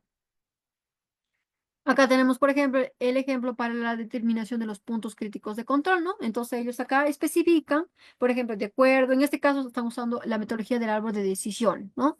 Entonces acá, en cada uno de la elaboración del café tostado molido, van a identificar todos los puntos críticos de control que ellos han, por ejemplo, para cada una de las fases, ¿no? Desde la recepción, almacenamiento, tostado, enfriado, moliendo, envasado, almacén del producto terminado, distribución, despache, envases y embalajes, ¿no? En cada uno se identifica su tipo de peligro, ¿no? Mayormente son peligros biológicos que han encontrado que son mayormente. Y según las preguntas del árbol de decisiones, lo colocan como les enseñé en las diapositivas. Vamos a tener que colocar si es sí, no, si es sí o no. Y finalmente tomamos la decisión que encontramos punto crítico de control en el tostado, sí se le considera. Y las otras no se le considera PCC, ¿no? Entonces, esas son las preguntas que mayormente se realizan, ¿no? Y en este caso también, por ejemplo, para la etapa del principio que era de identificar los límites críticos para cada PCC. Entonces, una vez que hemos identificado anteriormente con PCCs, según esos registros o formatos, pues ya vamos a identificar, por ejemplo, los límites críticos en cada PCC, ¿no? En este caso, hemos identificado que el PCC es el tostado, ¿no? Y para ello, en este caso, por ejemplo, se podría colocar quién es el responsable, el jefe de producción, cuál es el peligro a controlar, por ejemplo, la presencia de ocratoxina o salmonela, Staphylococcus aureus, coliformes, salmonela, ¿no? Causa, por ejemplo, podría ser por las temperaturas de trabajo por debajo del límite mínimo establecido. También incluso, por ejemplo, especifican también las medidas preventivas, por ejemplo, como solicitar formatos de inocuidad de proveedor o también capacitación del personal que se encarga de la operación de las maquinarias, todo como la tostadora, que se encargue de monitorear también los parámetros del tostado, calibración del pirómetro, que lea bien la temperatura, mantenimiento preventivo de cada una de estas máquinas en ambientes de instrucción, ¿no? Circulación del aire filtrado en el ambiente de trabajo. Procedimientos de monitoreo, pues acá ustedes van a tener que describir cómo lo realizan el monitoreo, ¿no? Por ejemplo, durante la producción, en este caso el operario controla constantemente la temperatura de trabajo, registra en los formatos, indican el número de formato de manera detallada. Además, verifican el cumplimiento de cada uno de estos parámetros de trabajo por parte del jefe, ¿no? En cada hora según sea el dato del formato, ¿no? Y acá, por ejemplo, colocan otro grafiquito con los límites críticos establecidos en este PCC. En este caso, solamente para la elaboración del café tostado, solamente hay un PCC, que es justamente la etapa del tostado de café verde, ¿no? Donde identifican tres tipos de límites críticos. Eso también estuvo en la diapositiva que ya les expliqué, ¿no? Pasamos al sistema de monitoreo, donde ustedes también tienen que describir cómo realizan su monitoreo, su vigilancia, ¿no? Entonces, especifican cómo acá está en el ejemplo. Por ejemplo, los procedimientos de monitoreo se efectúan con la finalidad de ser capaces de detectar una pérdida de control en un PCC, ¿no? Si los resultados de monitoreo muestran una tendencia en la pérdida de control, entonces hay que realizar algún ajuste en el proceso, ¿no? Antes de que se produzca una desviación. Entonces tenemos lo mismo, el PCC, lo identificamos y colocamos sus peligros significativos, sus límites críticos. ¿Qué es lo que se va a vigilar? En este caso, la temperatura mínima. ¿Cómo? Haciendo uso de un control digital, por ejemplo, frecuencia, 4 veces durante el proceso. ¿Quién? El que se va a encargar, por ejemplo, es en este caso el operario y el que está encargado del control de calidad, ¿no? Y ahí ustedes van a ir describiendo quién se encarga. Bueno, en este caso, el jefe de producción se encarga de verificar durante el cumplimiento de los límites críticos mediante un monitoreo, revisión de registros que se esté realizando por un operario, ¿no? En cada turno, supongamos específicamente, ¿no? Y que tiene que estar firmado.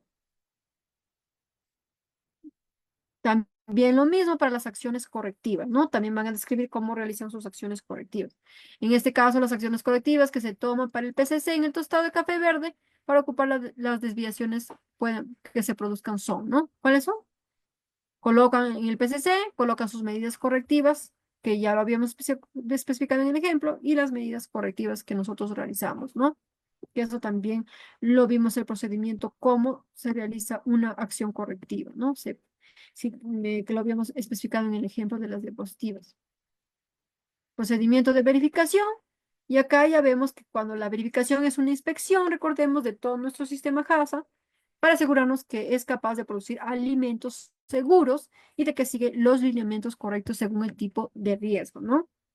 A nivel biológico, sus peligros, en este caso, por ejemplo, peligro y causa, donde colocan la supervivencia, por ejemplo, que se pueda dar del Bacillus cereus, a condiciones extremas de presión y temperatura, contamina el producto terminado, ¿no? Y por último, pues el consumo de este provoca, por ejemplo, algunas reacciones como vómitos y demás, ¿no? Nos basamos en el registro ministerial 591-2008 MINSA, que justamente es de donde nos indica cuáles son las características de este microorganismo. Lo mismo para el Staphylococcus aureus, indicamos que es un tipo de bacteria formadora de toxinas, ¿no? Entonces, lo mismo es que nosotros vamos a tener que identificar cada uno de los posibles microorganismos que se nos pueda presentar en este tipo de PCC, identificar, por ejemplo, cómo son sus tipos de indicadores, ¿no? En este caso, realizando análisis de coliformes totales, que me indican, por ejemplo, la contaminación fecal, ¿no? A una temperatura máxima de supervivencia de 45 grados centígrados. Mientras que para la salmonela, pues está presente en el intestino de las personas, animales, y tiene la habilidad de multiplicarse muy rápido, por ejemplo, a una temperatura de supervivencia de 46 grados centígrados. Y su riesgo de toxinfección alimentaria es alto en este caso. También detallamos, no solamente de manera gráfica, colocamos nuestro gráfico y colocamos simplemente las acciones correctivas, sino también especificamos de manera detallada cómo vendría a ser. En este caso, medidas preventivas podría ser capacitación del personal encargado de operar esta maquinaria del tostador y monitorear cada uno de los parámetros del tostado, ¿no? También la calibración, de manera detallada lo vamos describiendo, ¿no? La calibración del pirómetro, la limpieza y desinfección de la máquina del tostado, la circulación del aire filtrado en el ambiente de trabajo. Incluso hasta describen también el PCC, los límites críticos y la parte de la vigilancia, ¿no? En este caso. Como les había comentado, acá también validación inicial, la validación final, cómo se comprueba que todo realmente esté funcionando, que eso también lo vimos en el gráfico, ¿no? Medidas correctivas mayormente es que se usa, vamos a especificar en este caso, retener el producto o descarte, según sea la decisión que han tomado todos los miembros del equipo HACCP, ¿no? En caso haya disminución de temperatura, se reinicia, por ejemplo, el tostado nuevamente. Y por último, tenemos, por ejemplo, el caso de los registros y la documentación, donde acá vamos a especificar todos los registros que hemos aplicado en toda esta documentación, de todos los principios que hemos visto anteriormente, ¿no? Donde especificamos cada formato con sus respectivos códigos. En este caso, por ejemplo, le ponen lista de proveedores, la recepción de materia prima, recepción de envases, embalaje etiquetado, registro de selección de café validado, tostado, molienda, el control de envases sellado, etiquetado, control del almacenado, acciones correctivas, validación y las actas de reunión del equipo HACCP, ¿no? Con los que vamos a trabajar. Y en anexos, por ejemplo, en este caso, ellos han creído conveniente colocarle el árbol de decisiones según el Código Alimentario, la matriz también de significancia para los peligros significativos. En este caso, por ejemplo, solamente le dan 3 valores, bajo, media y alta, que es el más común que mayormente se suele dar acá en Perú, pero como les dije que en otros países le dan de 4 hasta 5 valores, ¿no? Son ellos más estrictos. Y así, mayormente es como es un ejemplo en este caso que hemos visto en el caso, que es el ejemplo del manual de implementación del sistema HACCP de la agroindustria de vegetales SAC, ¿no?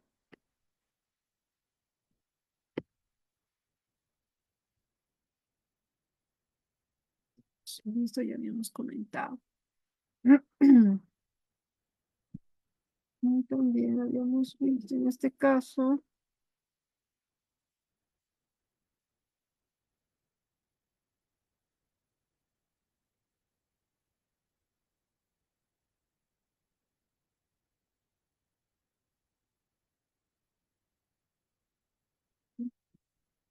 y del otro modelo del ejemplo, que nos daban pautas también, por ejemplo, donde habíamos visto esto, lo vimos hasta la parte del diagrama de flujo, de la matriz también, por ejemplo, en este caso ellos también le dan 3 valores también. En este caso también aplican su árbol de decisiones, ¿no? Colocan cada una de las preguntas, su respectiva respuesta, sí o no, si se le considera un punto crítico de control o no, ¿no? Y acá tenemos otro formato como ellos más o menos le dan, ¿no? Por ejemplo, en este caso, como vemos, para el análisis de riesgo tenemos uno donde vamos a identificar cada una de las etapas de cada proceso, desde la recepción, la clasificación, el pesado. En la segunda columna vamos a identificar, por ejemplo, todos los posibles peligros que son de carácter potenciales, que se han introducido, que han sido controlados. Y acá ya identificamos, por ejemplo, la evaluación de peligros, ¿no? Grado de severidad, el grado de probabilidad, el nivel de riesgo. Por ejemplo, en este caso, ellos ya no le dan si es sí o no, sino simplemente le dan el valor numérico, 3, 2, y lo multiplican. Por ejemplo, 3 por 2 me sale 6, y es el valor de 6. Nivel de riesgo 6. Acá, por ejemplo, si vemos que es algún tipo de peligro, según ellos, su criterio que ellos le han puesto en su leyenda, ellos ponen parámetros desde el 1 hasta qué número consideran que sí es significativo y de qué número hasta qué no. Entonces acá lo marcan si es sí o es no, según el criterio que ellos han visto. Ellos lo codifican según los colores, ¿no? Rojo, que sí es peligro significativo, amarillo también, y los verdes en este caso no lo consideran, ¿no? Que son valores menores.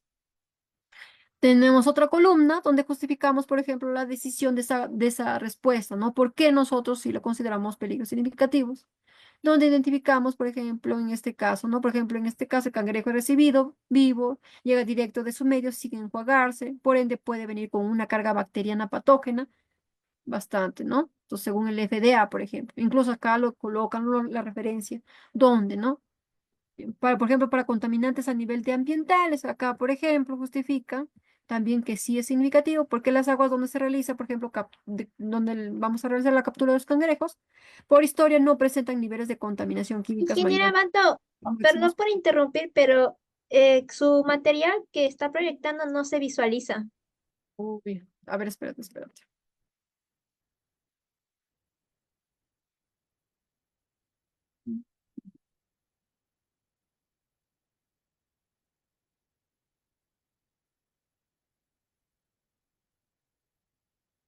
Ahí, a ver si se puede lograr visualizar o no.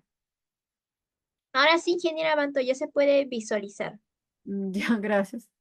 Ya, por ejemplo, en este caso, entonces vendría a ser, por ejemplo, para los tipos de contaminantes ambientales, entonces veíamos, por ejemplo, que las aguas donde se realiza la captura de estos cangrejos por historia no presentan, por ejemplo, niveles de contaminación química, ¿no? Mayor a los límites máximos permisibles por las autoridades competentes. Entonces, según la FDA, lo considera que es un riesgo, ¿no? A nivel de los otros, que es a nivel físico, y acá no le considera un peligro significativo y justificar por la aplicación. ¿Por qué? Porque ellos aplican, por ejemplo, BPMs y el plan de higiene y saneamiento o los POEs, ¿no? Lo mismo para la etapa de clasificación y pesado, tanto a nivel biológico, químico y físico, ¿no? Justifican también porque aplican los mismos manuales, ¿no?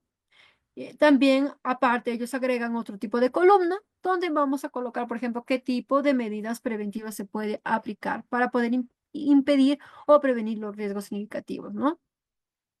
Por ejemplo, para el primer caso, posteriormente el cangrejo se someterá a una etapa de lavado y a un proceso de cocción eliminando los microorganismos patógenos, ¿no? Se rechaza cangrejos muertos o mutilados o en mal estado. Y en cuanto al tipo de contaminantes ambientales, por ejemplo, el tipo de medida preventiva, realizar análisis químicos de la materia prima, de las aguas de la zona de pesca, aleatoriamente. Y por último, agregan otra columna, donde acá, para poder colocar si es un punto crítico de control o no, ¿no? Donde acá vemos que justamente en la primera etapa, que es del tipo de contaminantes a nivel biológico, con las bacterias patógenas, no se lo considera PCC.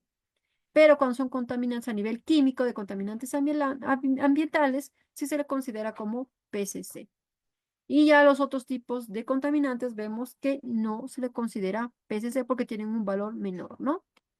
Entonces, esta es otra forma, como ustedes pueden realizar de una manera más estructurada en sus formatos, ¿no? Cada una de las columnas de los diferentes temas que hemos visto del sistema HACCP que hemos estado hablando, ¿no?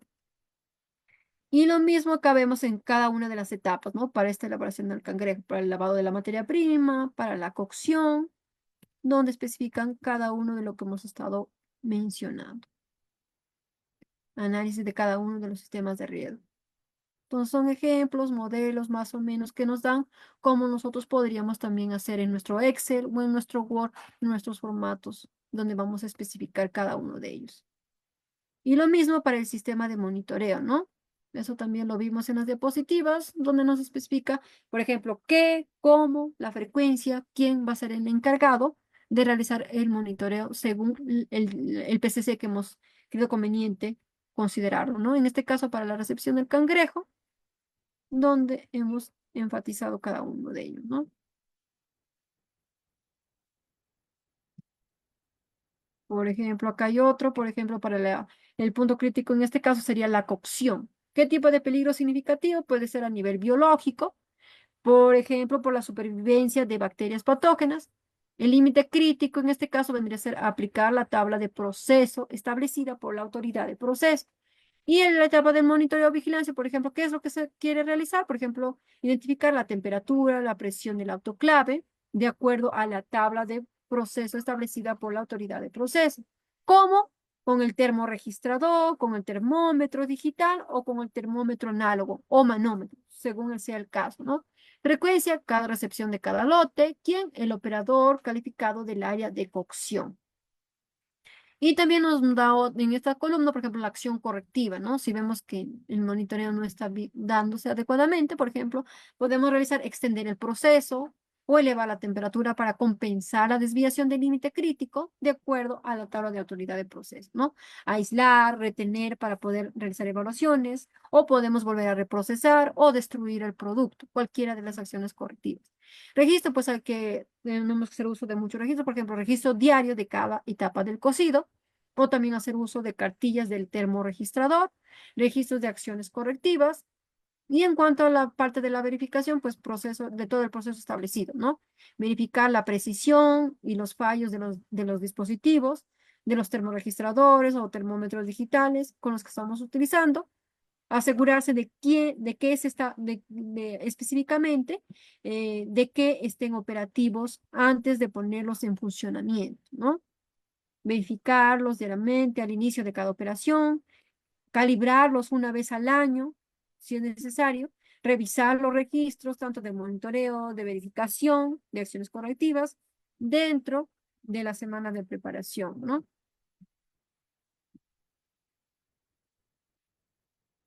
También la fecha, por quién ha sido aprobado, número de páginas.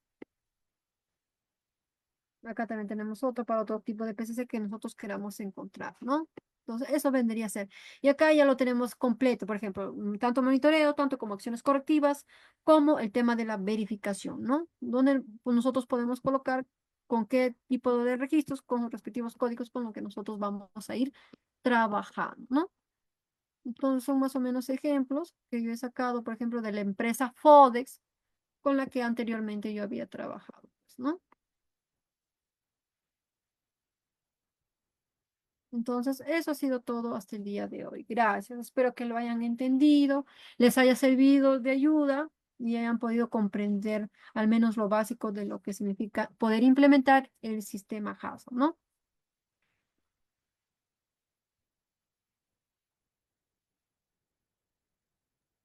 Muchas gracias, ingeniera Abanto, por la capacitación que nos han brindado el día de hoy. Ahora entramos a la ronda de preguntas. Les invitamos a los participantes en colocar sus consultas en el chat para que puedan ser respondidas. La siguiente consulta es, ¿durante cuánto tiempo se deben conservar los registros de JAXA? Sí, 2 años aproximadamente, ¿ya? Nos recomiendan que sea como 2 años aproximadamente, como mínimo. Y siempre nos recomiendan que lo actualicen, siempre. Cada vez que ustedes hacen alguna modificación, ya sea en su producto, en su programa, una nueva máquina, implementan un nuevo ambiente, pues hay que realizarle nuevos cambios, nuevas modificaciones y por eso vamos a tener que cambiar nuestros nuevos registros, ¿no? Actualizarlos. Siempre hay que actualizarlo.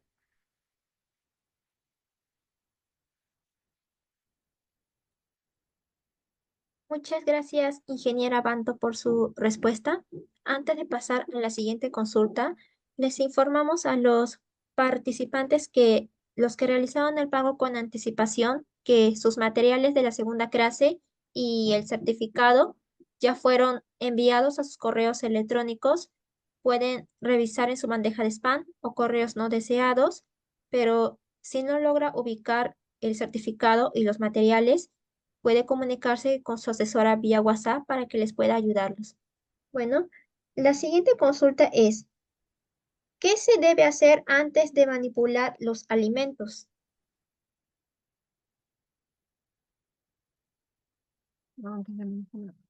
Bueno, primeramente, antes de que ustedes puedan manipular, tienen que ver mayormente, por ejemplo, realizar la evaluación de los proveedores, por ejemplo, ¿no? Es decir, realizar una evaluación bien minuciosa con qué tipo de proveedores van a trabajar, que cuenten todos sus certificados de calidad de SENASA, ¿no? Evaluarlos si realmente van a cumplir para que ellos sean sus proveedores y ustedes puedan recepcionar esa materia prima, ¿no? Y contar con sus cards, con sus formatos, ¿no? Y sobre todo hay que tratar de que el operario de empresa de alimentos tiene que estar capacitado para que él pueda saber manipular adecuadamente, entonces tiene que recibir capacitaciones, tiene que estar entrenado, eh, vis- eh, recibiendo charlas mayormente de cuáles son sus papeles, cuáles son sus funciones, cómo se debe dar una buena recepción adecuada, una buena evaluación organoléptica, una evaluación cuantitativa, tanto cuantitativa como cualitativa de los productos que ellos van a recepcionar. Tienen que también tener conocimientos, estudiar a fondo de cómo es su producto, de cuáles son sus materias primas, sus ingredientes y cuáles son sus tablas adecuadas que cumplan según las características organolépticas que estas son aceptadas, ¿no? Entonces, para eso hay que bien estudiar bien su producto antes de que ellos puedan trabajar y puedan manipular esto. Y recordemos que ellos también tienen que tener un certificado, también tenemos que realizarles una evaluación a ellos en cuanto a su estado de salud, que ellos no puedan tener ningún tipo de enfermedad infectocontagiosa para que ellos puedan manipular. Porque recordemos que pueden tener alguna de estas, pueden tener hongos en sus manitos, pueden generar o pueden contaminar al producto. Entonces, ellos tienen que hacerse una evaluación en el seguro, ¿no? con sus pruebas que indica que este está sano para que este pueda trabajar con nosotros y pueda manipular adecuadamente los productos, sacar su certificado de sanidad, ¿no? En este caso.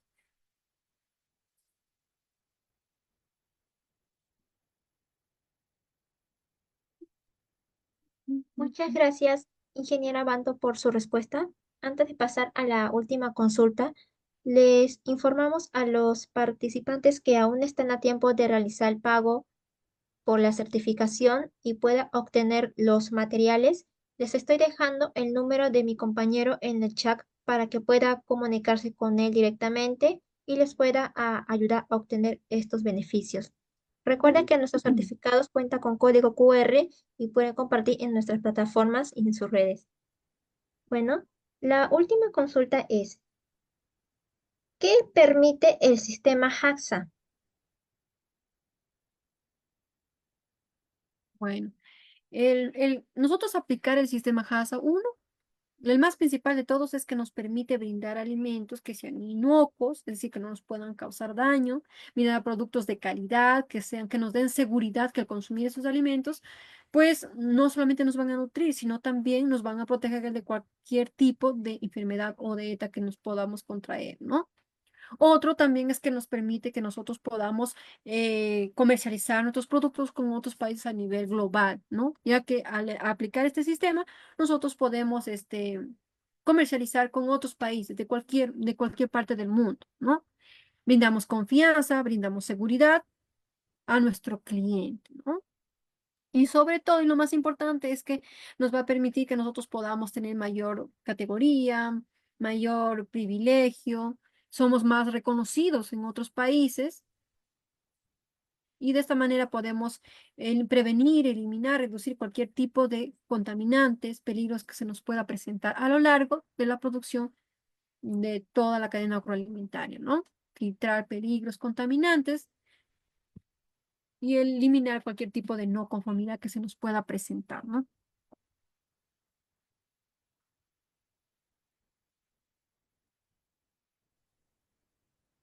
Muchas gracias, ingeniera Abanto, por su respuesta. Bueno, al parecer creo que ya no hay más consultas. Cerramos entonces la ronda de preguntas. Agradecemos a la ingeniera Abanto por la capacitación que nos han brindado el día de hoy y también agradecemos a los participantes por su preferencia. Los esperamos en nuestras próximas capacitaciones. Les estoy dejando nuestra lista de los cursos en el chat para que puedan ver toda nuestra programación de este mes y los próximos meses. Les estoy dejando en el chat. ¿Listo? Y bueno, eso sería todo por hoy. Que tengan unas buenas tardes. Muchas gracias, ingeniera Banto.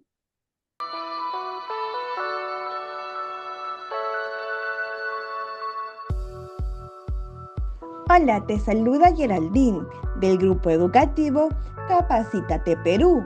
En esta ocasión les tenemos un breve tutorial donde les ayudaremos a ubicar rápidamente desde su correo Gmail sus documentos del material y certificado. Comencemos. Para buscar el material, dirígese a la sección de Buscar correo. Escribir capacitateperú.informes@gmail.com. Clic en el icono de la lupa y podrán encontrar el correo que contiene el link de su clase. Deslizar hacia abajo y ubicará el material a descargar. En caso les aparezca buscando virus, al momento de descargar sus documentos, les pedimos por favor esperar hasta que cambie a descargar. En el caso contrario, el documento podría sufrir algún desperfecto. Ahora, para buscar el certificado, dirígese nuevamente a la sección de Buscar. Esta vez, escriba certificados@iacers.com y encontrarán el primer enlace que lo dirigirá directamente a su certificado.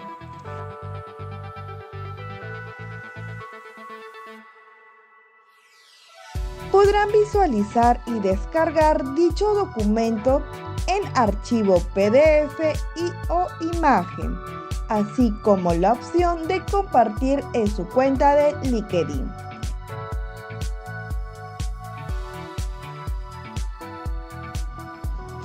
En caso que desee verificar su certificado, dar clic en el segundo enlace, donde los enviará a la página web del Grupo Educativo Capacítate Perú y tendrán que ingresar el número de documento y el código de verificación enviado en el mismo correo.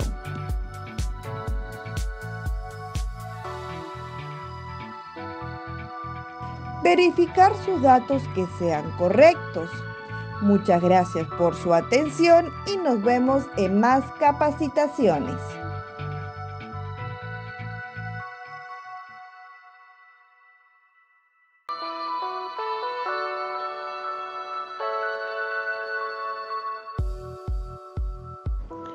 Hola, te saluda Karen del Grupo Educativo Capacítate Perú y en este tutorial te vamos a enseñar cómo verificar tu certificado en nuestra plataforma. La primera opción es escanear el código QR que tienes en el certificado y la verificación es automática. Segunda opción, si no cuentas con un dispositivo para escanear el código QR, haces clic en el link de nuestra plataforma enviado a tu WhatsApp. También puedes encontrar el link en la parte inferior del código QR que aparece en tu certificado. A través de ese link podrás ingresar a nuestra plataforma. Luego ingresas el número y código que aparece en tu certificado.